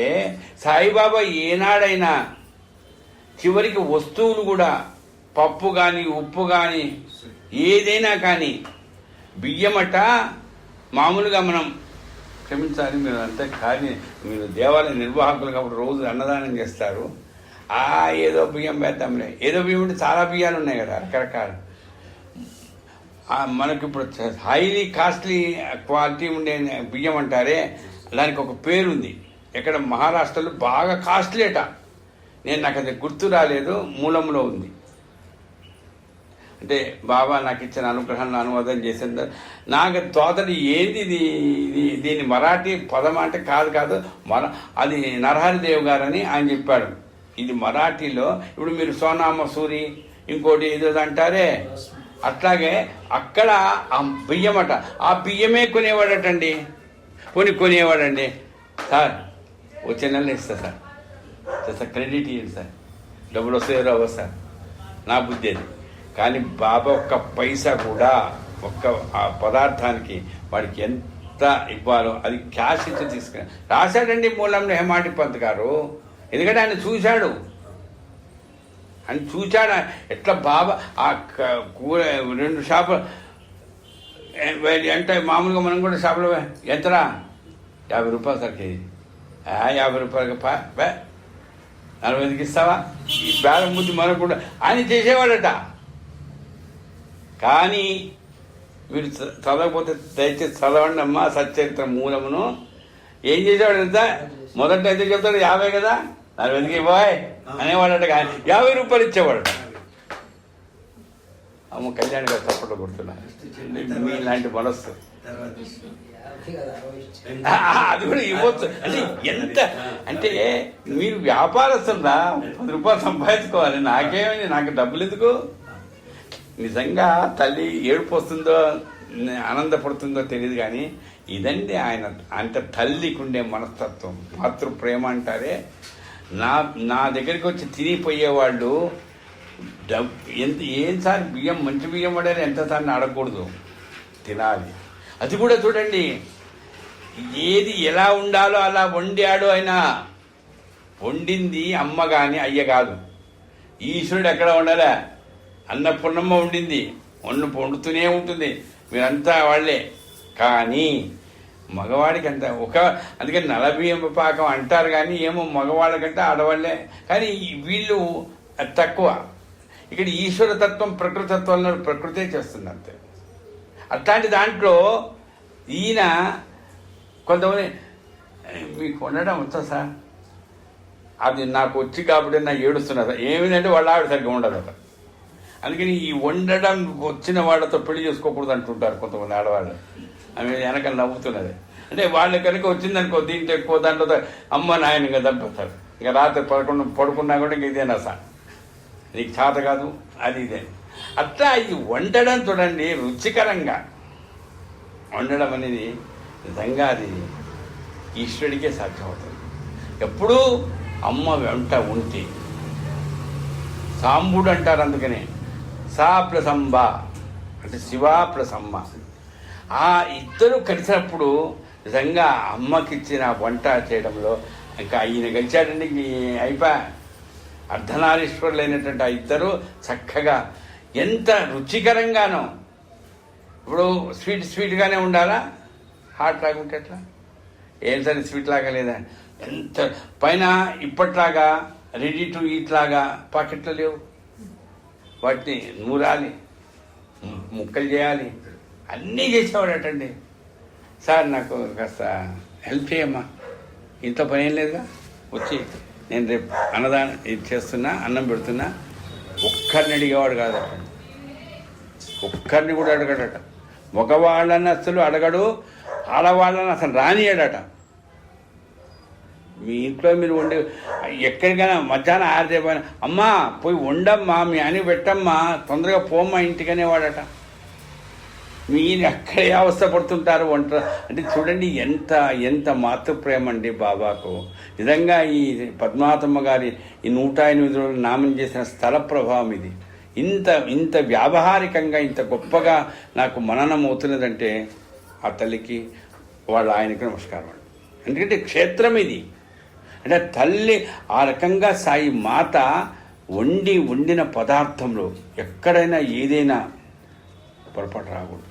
పోనీ నేను వండా సార్ ఇంకా తినేటండి, అది కూడా గుర్తుపెట్టుకోండి. కొంతమంది వండుతారు, బాగుందా లేదా రుచి చూసేదో ఎందుకు అది కూడా నేను కూడా చూసేది కాదండి, భగవంతుడికి నివేదన చేసే తన పెడతారు. ఇదండి ఆదర్శం. మనం చేస్తున్నాం కాదు, బాబా చేసిన పని. మహమ్మదీయులకు చెప్పి వాళ్ళతో మౌల్వీల చేత చేయించేవాడు, నెక్స్ట్ ఇమీడియట్గా మహాసభకి పంపించేసేవాడు. ఇది మనం నీకెట తెలుసు సార్, నువ్వు చూసినావా? హేమాడిపతిగా రాశారు. అందుకని తల్లి హేమాటి పంత్ అని పిలువబడిన ఆయన రాసింది. అది నిజంగా మనకు ఆధారం కాదు, అది ప్రామాణికం అంతే. అంటే నేను చేశానుగా, నేను గురువును కదా, నేను మహిమలు చూపిస్తున్నాను కదా, తినండి బాగానే ఉంటుందిలే కాదండి, భగవంతుడికి పెట్టి తినాలి. ఇదండి నివేదన అంటే ఇది. అందుకని మనం నాకు పెట్టినా అక్కడ దేవుడికి సంత చూపించి మనకు పెడుతున్నాం. అవసరమా? అది చేసేవాడు. అక్కడ కూడా విగ్రహాలే కదమ్మా. కాబట్టి ఈ రకంగా నివేదన చేసేవాడు. నివేదన చేయకుండా ఏదైనా చేస్తే చాలా కోపం వచ్చేదట. అది ఎవరి చేత చేయించాలో వాళ్ళ చేత చేయించేవాడు. ఇంకా ఆ పెట్టడంలో కూడా బాగుందా, ఇంకొత తిను, ఎక్కడ తింటాడంటే కడుపు మళ్ళా ఇదో పెళ్లి కనుక చేస్తే అది మగపెళ్లి వాళ్ళని అడుగుతుంటాడు, ఇంకా దీన్ని ఇంకో లడ్డు. ఆయనకి ఏం అవసరం అండి? చూడండి, ఇంతే. ఈ భిక్ష చేసేదానికి ఇంటింటికి వెళ్ళి రొట్టె ముక్కలు అడుక్కున్నటువంటి బాబా అందరినీ అట్లా అడిగాడంటే ఇది ఈశ్వరతత్వం కాదు, అమ్మవారి తత్వం. అంటే ఇద్దరు కలిసిన తత్వం ఇది. అందుకని ఆ ఇద్దరు కలిసినటువంటి ఎవరయ్యా అంటే అది షిరిడి క్షేత్రం. సాయి అనేటువంటి ఆ రూపంలో పేరు పెట్టబడ్డాడు ఉన్నాడు. కానీ నిజంగా లేకపోతే ఆయన భిక్ష వేయడం ఏంటి, ఈయన అన్నం వండడం ఏంటి, అది పెట్టడం ఏంటి? అందుకని చివరిగా గుర్తు చేస్తున్నా. ఇట్లానే అంటే ఒక రకంగా మనం అదృష్టవంతులమే కాదండి. ఇంతమంది చక్కగా వింటుంటే మనల్ని చేసుకునే అవకాశం కలిగింది తల్లి పుణ్యం. కానీ ఆ రోజుల్లో మరి ఆయన పక్కన ఉండి సరిపోతుందా శివకుమార్ గారు, ప్రసాద్ బాగుందా అని అప్పుడు ఏవో పేర్లు ఉంటాయి అడిగి వాడికి పెట్టి అంత అంటే నిజంగా ఎంత రుచికరంగా ఉండాలి, ఎంత ప్రేమతో పెట్టుండాలండి. త్రేణుకులు వస్తాయో మరి ఏమొస్తాయో మనకు తెలియదు. ఏ గ్యాస్ ప్రాబ్లమ్స్ ఉండవు, ఏ స్టమక్ ప్రాబ్లమ్స్ ఉండవు. ఏంటండి ఇది? ఇది ఎవరు అనుభవించారు? హెమాడిపతి అనుభవించాడు. నివేదన దగ్గరకు వచ్చి అయిపోయినంత తింటూ ఉంటే అందరూ పైన ఆయన తినేవాడా విననా? నేను అది కూడా చెప్తాను. ఆయన తింటాడు. ఏది తింటాడు? ఈ తల్లి మహాతల్లి నేను రాత్రి ఉపన్యాసం అంతా అయిపోయిన తర్వాత పెట్టింది చర్చ. అప్పుడు అన్నీ కలిపి కలగాపులు కాంచేసి పప్పు కూర అన్నీ కలిపేసేది, దాంట్లో నీళ్ళు పట్టేది, తింటుండేది. ఏం రుచి ఉంటుందండి ఇలాగ? అగో ఆ పప్పులో అది వేసుకుంటే బాగుంటుంది, రుచి చెప్తాను. ఆ చట్నీలో ఇదే వేసే అట్లని చెప్పి వేసేవాడట. ఆయన మాత్రం అన్నీ కలిపేవాడు. మరి మిమ్మల్ని ఏమన్నారమ్మా? ఇది బాబా చరిత్ర. అంటే తనకు రుచి తెలుసు, కానీ ఆ రుచిలో నా పిల్లలు బాగా ఆనందంగా రుచికరంగా తినాలి, కానీ నాదేముంది? ఇది తల్లి స్వభావం. అది ఆ తల్లికి మాత్రమే ఉంటుందండి. అందుకని అందరికీ పెడుతుంది. ఇప్పుడు 5-6 మంది పిల్లలు ఎవరికి లేదండి. ఆ రోజులలో కూతుళ్ళని అందరూ ఆవిడ ఉండదు. చాలామంది ఇళ్ళల్లో ఆ రోజుల్లో ఉండదండి సరిగ్గా. పైన వాళ్ళు ఆయన తిన్న తర్వాతగానే ఆమె తినకూడదు. ఏం చేస్తుందండి? ఎంత ఆనందంగా ఏమ్మా తిన్న బాగుందారా పని అడుగుతుంది. అట్లా బాబా ఆయన తిని తిండి ఇదట. ఇంక ఇంత గొప్ప చరిత్ర మనకు ఇంకోటి వండి పెట్టినడమే. ఇప్పుడు నేను చెప్పినవన్నీ కూడా బజ్జీలు కానీ లేకపోతే రవ్వకేసరి కానీ అవన్నీ ఏమేమో ఉన్నాయి. నా పేర్లు సరిగా నాకు తెలియదు, సరే గుర్తు రావడన్నా. అవన్నీ చేసేవాడటండి బాబా. ఇవన్నీ చేసేవాడట. ఏదో మాటలు కావు, స్విగ్గీలు లేవు, ఏం లేవు. అంత చేసి రుచికరంగా పెట్టి అన్నీ చేసి అందరు తిన్న తర్వాత అప్పుడు అదంతా కలగాపురం చేసే తిన. సరే కొంతమందికి మీకు చూసుకుంటా అంతా తింటారు, కానీ మజ్జిగ దగ్గరికి వచ్చేసి కొంతమంది ఒప్పుకోరు. ఎవరు అన్నారు నాకు మజ్జిగ అంటే ఇష్టం ఉండదని కొంతమంది ఉంటారు. అవునా? అంటే మీరు గమనించండి, సాయిబాబా చరిత్ర ఆధారంగా భోజనం అంతా అయిన తర్వాత మజ్జిగ తాగడం, మజ్జిగ తినడం చాలా గొప్పగా బాబా చేసేవాడు. దానికి ఒక ఉదాహరణే, గ్లాసులో మజ్జిగ పోసి పెట్టారట. బాబా కొద్దిగా తాగారట. అందరికీ ఇచ్చేసాడు. అన్నం తిన్నారుగా, ఆయనకి కలగాపులకి చేసుకుని తిన్నాడు, కానీ మజ్జిగ మాత్రం సపరేట్ గ్లాసులో పోసారు. ఆయన కొద్దిగా తిన్నాడు. హేమాడిపతి దగ్గర లేదు, ఎవరు పెట్టాలి గ్లాస్. ఈ గ్లాస్ ఆయనకి ఇచ్చాడు. బాబా తాగాడు కదా, తాగుదామని ఉంది. పైన కొన్ని పదార్థాలు ఎట్లా ఉంటాయంటే చూస్తాం కూడా మనకు నోట్లో లొట్టాలు వేస్తాం చూస్తాంగానే. ఇప్పుడు ఇదేంటి జిలేబీ అదని చూడంగానే, అట్లాగే కొన్ని ఉంటాయి చూడంగానే లొట్టలు వేస్తాం. అట్లాగా మజ్జిగ చూడ ఎట్లా ఉందో, మజ్జిగ తెల్లగానే ఉంటుంది, కానీ ఆ చూడంగానే ఆయనకు తాగుదామనిపించిందట. బాబా పక్కన ఉన్నాడమ్మా. నిజంగా అమ్మ సచ్చరిత్ర, మనము మనకు నిజంగా శరీరంతో ఉన్నాము అంటే, ఇంత ఆనందంగా ఉన్నామంటే ఈ క్షణాలే చివరికి మనకు పనికొచ్చేవి. గుర్తుపెట్టుకోండి. పక్కనే బాబా ఉండి తాగాయి. ఈయన తాగి వదిలిపెట్టాడు. అంటే కొద్దిగా 2 గుటకలు తాగి, అంటే ఉచ్చిష్ట ఆయనకు ఆయన తీసుకున్న దాన్ని తీసుకోవాలని ఉంది నంబర్ 1. రెండవది రుచికరంగా ఉంటుందన్న ఆలోచన అది చూడంగానే ఉంది. ఆయన తాగి దాన్ని తాగుదామనే ఇది ఉంది, దృష్టి ఉంది. రెండవది పోనీ తాగే ఏందో బాగున్నట్లేదు, నీళ్ళు ఎక్కువగా ఉంటాయి. మరి కాదండి, చిక్కగా ఉన్నాయట, తెల్లగా ఉన్నాయట. ఎందుకు తాగేసే? అప్పుడు అన్నాడటండి, ఇదంటే సచ్చరిత్ర. ఎంత తల్లి నిజంగా నాకు కలిగిన అనుభవం మా అమ్మతో నేను చెప్పుకుంటే ఎంత ఆనందంగా ఉంటుందో అంత చక్కగా. బాబా పేట్ భరగా అంటే పేట్ భరగా, కడుపు నిండింది. అది నిండిన తర్వాత ఏదైనా బజ్జీ ఇచ్చారు లేదా మంచి, అది కూడా మనకు లోపల లేదు, సందు ఉండదు. అంత కొంతమంది అంటుంటారు, చేతగా సార్ లోపలికి ఎక్కించారు. నీళ్లుగా సార్, మజ్జిగ కదా, ద్రవ పదార్థం కదా అనుకుంటాం. అది కూడా నింపలేనంత బాగా తిన్నాడట. ఓ మహానుభావుడు హేమాడిపంత గారు ఎంత గొప్పవాడు చూడండి. ఆయన ఉండి పెడితే ఈయన తిన్నాడు. తిన్న పరిస్థితుల్లో మజ్జిగ తాగట. ఎవరన్నా ఏదైనా మజ్జిగ సార్ తాగుదామని అంటారు. అది కూడా తాగడానికి ఇక్కడ ప్లేస్ లేదట. ఉంటున్నారు సార్. మరి అది సత్యం. అప్పుడు బాబా మళ్ళా అవకాశం దొరకదు, తాగాయి. మళ్ళా అవకాశం దొరికితే మళ్ళీ గ్లాసులు ఎవడు మట్టికి ఇయ్యడా? ఎన్ని డౌట్లు వస్తాయండి. సరే బాబా ఎందుకన్నాడో అనుకున్నాడండి, తాగేశాడు. మళ్ళా అవకాశం దొరకదు అంటే ఏమో మళ్ళీ ఎవడు మజ్జిగ ఇయ్యడేమో, ఇంటికి పోతే మజ్జిగ ఉండదేమో, ఎందుకు వచ్చింది తాగేశాడు. తర్వాత ఏం జరిగింది? కొద్ది రోజుల తర్వాత బాబా శరీరాన్ని విడిచిపెట్టాడు. అంటే ఆయన తాగి ఇచ్చినటువంటి పదార్థానికి మళ్ళా లేదు, అయిపోయింది. రోజు గతం.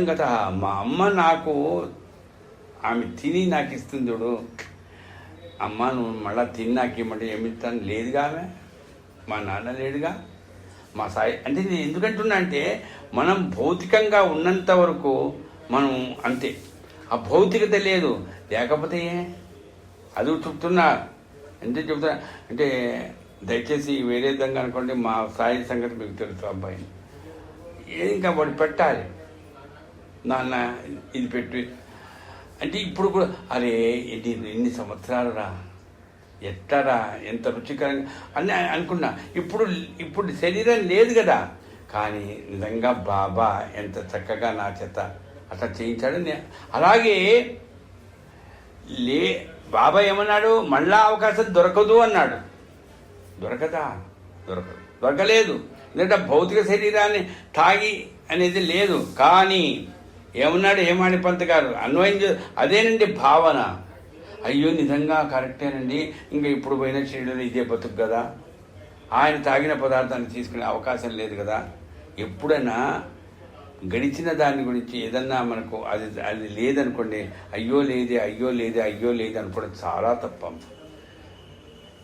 ఆ వాటిని మళ్ళా గుర్తు చేసుకుంటూ దాంట్లో ఏదైతే మనం అన్వయం చేసుకోవాలో ఆ భావనలో ఉండడమే ఆనందం. ఏది ప్రకృతికి వ్యతిరేకంగా ఏది జరగదు. ఆయన లేడు, ఏది భౌతికంగా లేడు. నాలో లేడా? మజ్జిగ తాగాను నేను, ఏమైంది? నా కడుపు చల్లబడింది.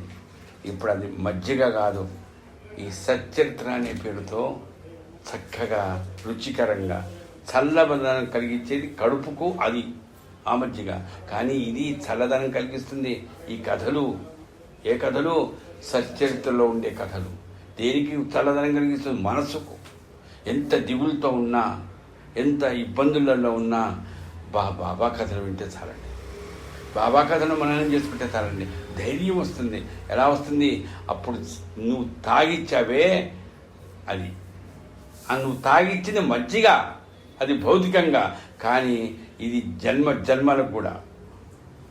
కాబట్టి ఈ రకంగా అంటే లేడా? ఉన్నాడండి. మజ్జిగ రూపంలో ఉన్నాడా? కాదు, మజ్జిగ ఆ శరీరానికి మాత్రమే. కానీ ఆ చల్లదనం మాత్రం నేను పోయినా చల్లదనం ఎవరు మననం చేసుకున్నా, ఎన్ని ఏళ్ళైనా, ఎన్ని సంవత్సరాలైనా సచ్చరిత చల్లదనం. దేనికి చల్లదనం కలిగి? మనస్సుకు చల్లదనం కలిగి కాదు, శరీరానికి కూడా. ఇప్పుడు విన్నాను చూడండి, ఒకటి మనస్సుకు కలిగిస్తే శరీరానికి చల్లదనం లేకపోతే లాభం. అంటే చల్లదనం అంటే ఒక రకమైనటువంటి నిరుత్సాహం పోవడం. వినంగా ఒక అంటే ఇటు శరీరానికి ఆరోగ్యాన్ని ఇస్తుంది, మనస్సుకు చల్లదనంగా ఇస్తుంది. ఎప్పుడైనా అందుకనే విశ్రాంతి అనేది పొందవలసింది ఏది? శరీరం. శాంతి మాత్రం మనసు పొందాలి. దేనికంటే శరీరం అలసిపోతుంది, దానికి విశ్రాంతి అవసరం. 3 రోజులు నిద్రపో సార్, నేను 40 రోజులు తిన్నాను సార్, ఉండొచ్చు. కొంతమంది ఉన్నారు, ఈ తల్లి ఉంది, కొంతమంది ఉంటారు. కానీ ఒక వారం రోజులు నేను నిద్రపోను సార్ అని అన్నదనుకోమా, అన్న 3 రోజుల కల్లా నిద్రపోతుంది ఆ మెట్ల కింద ఎక్కడో. ఎందుకంటే తప్పదు, శరీరానికి లక్షణం అది. అట్లానే విశ్రాంతి దీనికి అవసరం. కానీ దానికి శాంతి ఏది? మనస్సుకు శాంతి ఉంటే ఈ విశ్రాంతి అనే దాంట్లో కొంతమందికి ఎంత కష్టపడ్డా నిద్ర రాదండి. అంటే రాదు, ఏదో గుర్తుకొస్తాయి. విశ్రాంతి దేనికి లేదు? శరీరానికి లేదు. నిద్ర రాదే రాదు సార్, మనస్సు శాంతి లేదు, మనసులో ప్రేమ లేదు. అందుకనే బాగా గుర్తుపెట్టుకోండమ్మా, మనం తినే రాత్రిపూట పడుకునేటప్పుడు కానీ మధ్యాహ్నం కానీ కాస్తంత అలసట పోవాలంటే ఎంత కాస్ట్లీ తిండి తిన్నాం కాదు, ఎంత ప్రేమతో పెట్టిన వాళ్ళు తిన్నామనేది ముఖ్యం. అందుకని బాబా చరిత్రను మననం చేసుకుంటూ ఆ తల్లి ఆ తండ్రి, ఎందుకంటే ఇద్దరు ఆయన పార్వతీ పరమేశ్వరులు ఇద్దరు ఉన్నటువంటి క్షేత్రంగా సాయి అనే ఒక్క రూపంగా ఉన్నటువంటి గృహస్థు కాదు, కానీ అన్నం వండి పెట్టాడు ఆయన. మరి అంటే రే నాయన, మీరు గృహస్థులరా, మీరు గృహస్థ. అందరూ నా దగ్గరికి వచ్చేవాడు సన్యాసులు వచ్చారో తిట్టాను నేను. మీరు వచ్చారు, మీరు ఏం చేయాలి? ఆ టైంకి కానీ ఆ తర్వాత కానీ ఎవరైనా వస్తే తినొచ్చారా? కాదు, కూర్చొని తిను. మీరు తినొచ్చారా అనుకుంటానండి. ఇంకా వాడి పరిస్థితి ఏముంటుంది అంటే ఇవన్నీ మనం సత్యతలో ఉన్నాయా కాదు నేర్చుకోవాలి.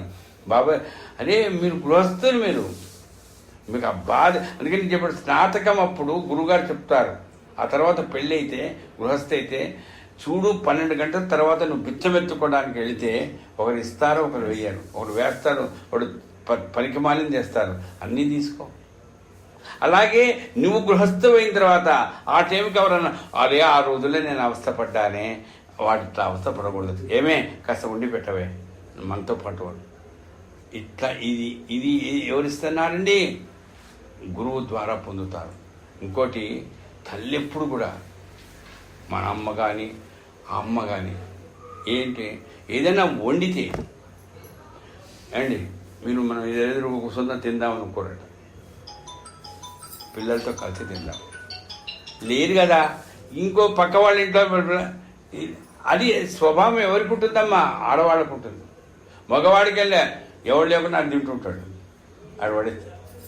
తల్లి మాత్రం అంట్లోనే హేమాధిపంత్ అంటారు. ఈ రుచికరమైన పదార్థాలతో ఉండే ఈ ఆధ్యాత్మికమైనటువంటి ఈ కథలు, ఈ సచ్చరిత్ర బంధువులమందరం కలిసి తిందాం. అన్నీ వడ్డం చేశాడు బాబా ఆ విస్తరతో హేమాధిపంతుని ఆధారం చేసుకొని. కానీ నోట్లో పెట్టండి అని అడగడం మొత్తం తప్ప.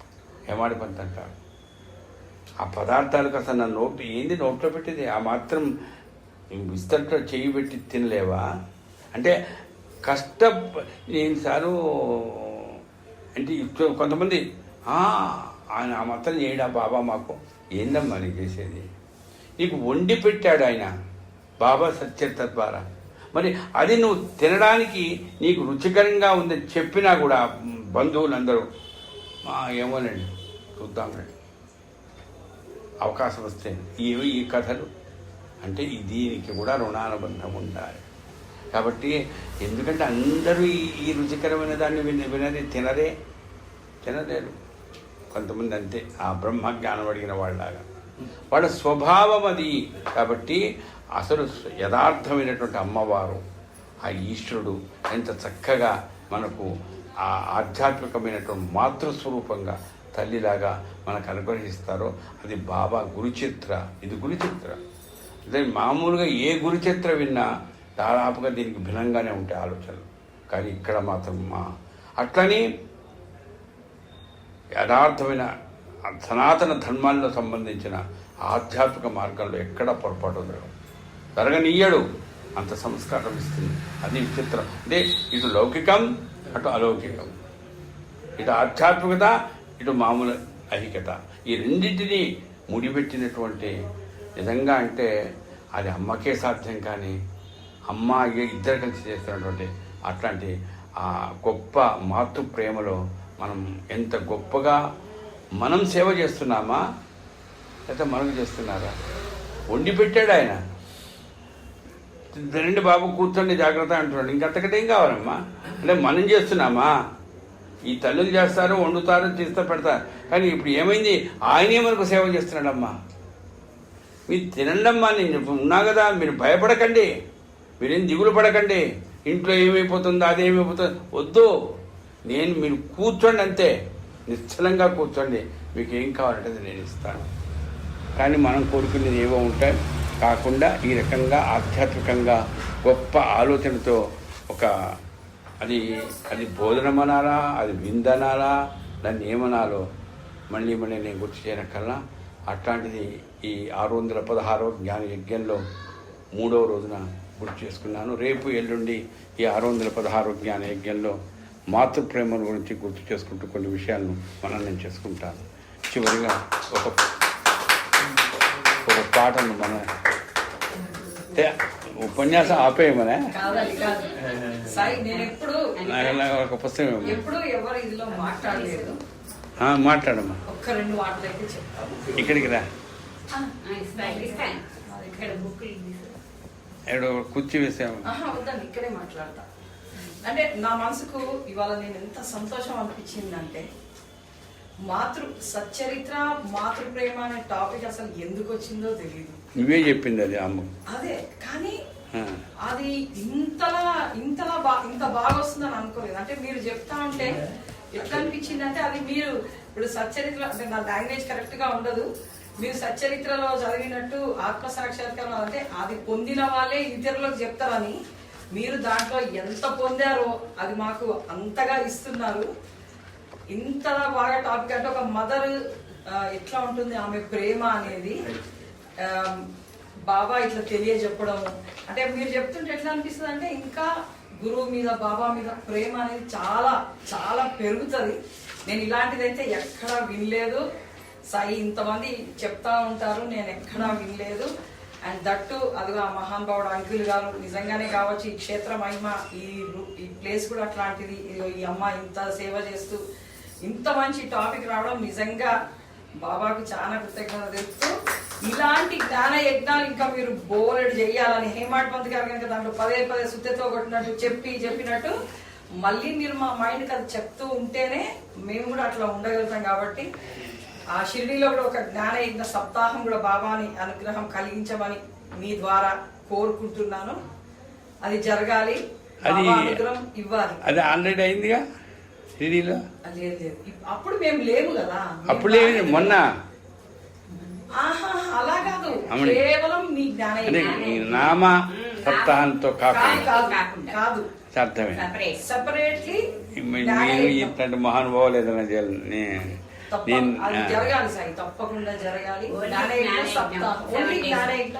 7 days జరగాలి. సరే, ఇప్పుడు అమ్మ కళ్యాణమ్మ చెప్పినట్టు సంకల్పం ఇక్కడ జరపాలి 17వ తారీఖు నుంచి 21వ తారీఖు వరకు అనేది అమ్మ చెప్పడం జరిగింది. టాపిక్ ఏంటి ఈ మధ్య అది కూడా చెప్తున్నా అందరి ఇళ్ళల్లో. వీళ్ళ ఇంట్లో జరిగింది, కళ్యాణి గారి ఇంట్లో మొన్న అద్వైత సిద్ధి సచ్చరిత్ర. నేను నా అనుభవం చెప్తున్నామ్మా, నాకు బాగా చెప్పడం వచ్చింది, నేను బాగా గొప్పగా చెప్తున్నాను ఆ తల్లి అన్నది. అది ఆమె ద్వారా నాకు ఆశీర్వచనం అనుకుంటా. కానీ సబ్జెక్ట్ ఏదైతే నాకు ఇస్తారో, నాకు చెప్తారో, మొదట్లో నాకైతే ఆ సబ్జెక్ట్ వినంగానే భయం వేస్తుందమ్మా. ఇప్పుడు ఫర్ ఎగ్జాంపుల్ మొన్న షిరిడీలో 5 రోజుల పాటు జరిగిన దాంట్లో పురుషార్థప్రదాయిని ఏది సచ్చరిత్ర పురుషార్థప్రదాయిని అంటే ధర్మ అర్థ కామ మోక్షాలు 4 ఇస్తుంది సచ్చరిత్ర. ఎంత బాగా అంటే నిజంగా అమ్మో అంటే నిజంగా నాకు ఆ శక్తి లేదు. కానీ ఎక్కడైనా కొన్ని చోట్ల అయితే నాకు డౌట్లు వచ్చినాయి. ఇప్పుడు కామ దాన్ని ఈ కామం అనే దాని మీద ఎన్నెన్ని ఆలోచనలు వస్తాయండి. అది కూడా ఇస్తుందా? అంటే అది ఏమిటది? ధర్మం అంటే ఏమిటి, అర్థం అంటే ఏమిటి, మోక్షం అంటే ఏమిటి? అబ్బా చదువుకున్నా కాదమ్మా, నేనేం ప్రిపేర్ కాలే. అట్లాగే అసలు అద్వైత సిద్ధని ఈ కళ్యాణి గారి ఇంట్లో గొప్పగా జరిగింది.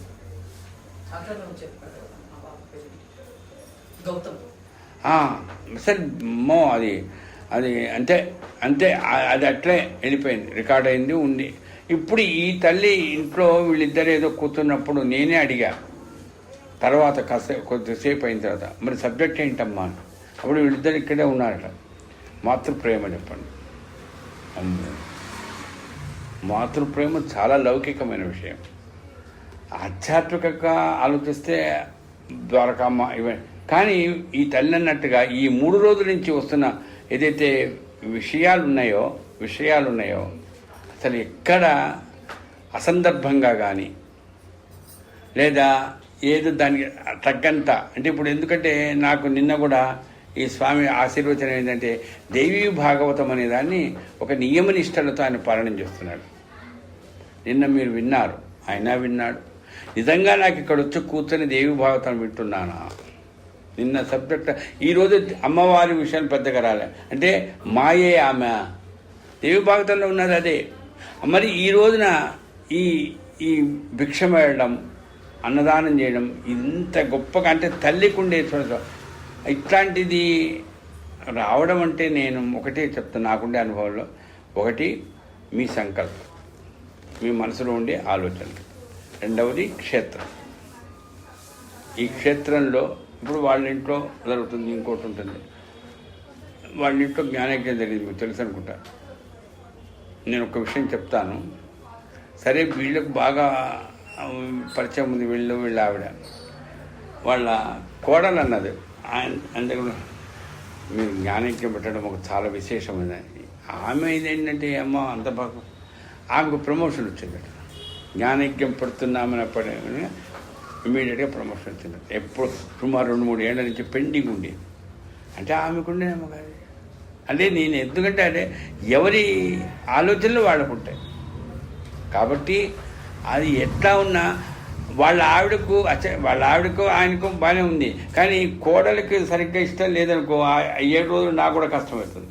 కింద ఆమె పైన ఎట్లనో ఉండేది. ఇప్పుడు ఆమె కూడా అత్త మామ మేము కూడా ఉన్నాం. ఆమె వచ్చి కూర్చునేది, మీరు చూశారు. నేను ఎందుకుంటున్నా అంటమ్మా, ఇంటిల్లి పాదిన్నప్పుడు భర్త భార్య అందరూ ఆనందం పొందాలంటే అది సచ్చరిత్ర వల్లనే సాధ్యమవుతుంది. అది సంకల్పంలో మరి దూతాడో తెలియదు, ఏం చేస్తాడో తెలియదమ్మా. అబ్బో భలే మాంత్రికుడు అమ్మా బాబా. కాబట్టి చివరిగా ఇంత చేస్తూ ఈ రకంగా చెప్తూ నేను ఈ రకంగా చేస్తూ ఈమె ఎంత సేవ చేస్తున్నామండి. నిన్న అడిగింది ఏదో ప్రశ్న. ఇప్పుడు కొంతమంది ఆయన చేస్తున్నాడా మనం చేస్తున్నాం సేవ? ఒకటి అనిపిస్తుంది నాకైతే అమ్మా, ఆయనే మనకు చేస్తున్నాడు అంతే, దాంట్లో డౌట్ అక్కర్లేదు. బాబాయే అన్ని. గురువు ఎప్పుడు కూడా శిష్యులకు సేవ చేస్తాడా? సద్గురువు అయితే చేస్తాడు, మహాత్ముడైతేనే చేస్తాడండి. మామూలు గురువులు అయితే చేయరు, ఇంటి పడత కూడా రారు. కానీ అమ్మ మొదట చూశారు వర్షం, రెండవ రోజు ఏమవుతుందో తెలియదు. మెల్లమెల్లగా అది కూడా వినాలనేటువంటి ఆసక్తి ఉండి కూర్చొని కాస్త ఆలస్యమైన ఎంత కారణం నాకు అనిపిస్తున్నది ఒకటే. అది చెప్పగా మీ సంకల్పం, స్థానబలం ప్లస్ ఆయన చేస్తున్న సేవ. ఎక్కడ ఎవరికి అందరూ పెద్దవాళ్లే, వయసులో ఉండేవాళ్ళు ఉన్నారు. ఆయన్ని అనారోగ్యం రావచ్చుగా, మీకు రాకపోవచ్చు, మీ పిల్లలకు రావచ్చుగా, మీరు రాదు. మళ్ళీ ఎల్లుండి నుంచి ఏమవుతుందో నాకు తెలియదు. ఇదంటే ఏంటంటే నిజంగా ఒకరిని ఇద్దరికైతే నియంత్రిస్తుంది, ఇంతమంది అమ్మా ఎక్కడిది కారణం? అదే అంటే ఇటు అమ్మ అటు అయ్య అంటే ప్రకృతి పరమేశ్వరుడు ఇద్దరు కూడా మనకు ఇద్దరు కలిసి సేవ చేసుకుంటున్నటువంటి గురుతత్వం ఏదంటే సచ్చరిత్ర. కాబట్టి ఓ పాట మనల్ని చేసుకుని సెలవు తీసుకుంటాను. రేపు ఎల్లుండి మళ్ళా మనం మననం చేసుకుంటాం. ఎంత గొప్పవాడివయ్య సాయినా. అమ్మ దయచేసి నాతో పాటు పాడకండి, ఎందుకంటే నాకు ఇది ఇబ్బంది, మీరేమనుకోవద్దు. ఎంత గొప్పవాడివయ్య సాయినాథ, నిన్నేమని నే పొగడగలను సాయినాథ. ఎంత గొప్పవాడివయ్య సాయినాథ, నిన్నేమని నే పొగడగలను సాయినాథ. కళ్ళకేమో కనిపించవు అంతటా ఉంటావు, కళ్ళకేమో కనిపించవు అంతటా ఉంటావు. తెలివితేటలకు చిక్కవు ప్రేమకే లొంగు నీవు. ఎంత గొప్పవాడివయ్య సాయినాథ, నిన్నేమని నే పొగడగలను సాయినాథ. తెలివి తక్కువ వారినేమో విజ్ఞానిగా చేస్తావు, తెలివి తక్కువ వారినేమో విజ్ఞానిగా చేస్తావు. సర్వజ్ఞుడవైన నీవో అమాయకుడనంటావు. బిచ్చమెత్తుకునే వాని ధనవంతుని చేస్తావు, బిచ్చమెత్తుకునే వాని ధనవంతుని చేస్తావు. ఆదిభిక్షువై నీవో భిక్షాటన చేస్తావు. ఎంత గొప్పవాడివయ్య సాయినాథ, నిన్నేమని నే పొగడగలను సాయినాథ. నీవు నమ్మిన వారినేమో గురువులుగా చేస్తావు, నిన్ను నమ్మిన వారినేమో గురువులుగా చేస్తావు. సద్గురువు నీవేమో శిష్యుడిలా ఉంటావు. జగతిలోని నాటకాన్ని నడిపించేదే నీవు, జగతిలోని నాటకాన్ని నడిపించేదే నీవు. మహానటుడవై నీవు మాలోనే తిరుగుతావు. ఎంత గొప్పవాడివయ్య సాయినాథ, నిన్నేమని నే పొగడగలను సాయినాథ. రోగులకేమో నీవు ఆరోగ్యమునిస్తావు, రోగులకేమో నీవు ఆరోగ్యమునిస్తావు. వైద్యనాథుడైన నీవు బాధలు భరిస్తావు. గతి తప్పిన వారి దశను మార్చగలుగు సమర్థుడవు, గతి తప్పిన వారి దశను మార్చగలుగు సమర్థుడవు. రాజేంద్రుని వినుతుడవై సేవలు చేస్తున్నావు. ఎంత గొప్పవాడివయ్య సాయినాథ, నిన్నేమని నే పొగడగలను సాయినాథ, నిన్నేమని నే పొగడగలను సాయినాథ. కరచరణ కృతం వాక్కాయం కర్మజం వా శ్రవణనైనజం వా మానసం వా పరాధం విహితమహితం వా సర్వమేత క్షమస్వ. జయ జయ కరుణాబ్దే ప్రభో శ్రీ సాయినాథ శ్రీ సచ్చిదానంద సద్గురు సాయినాథ్ మహారాజ్ की जय.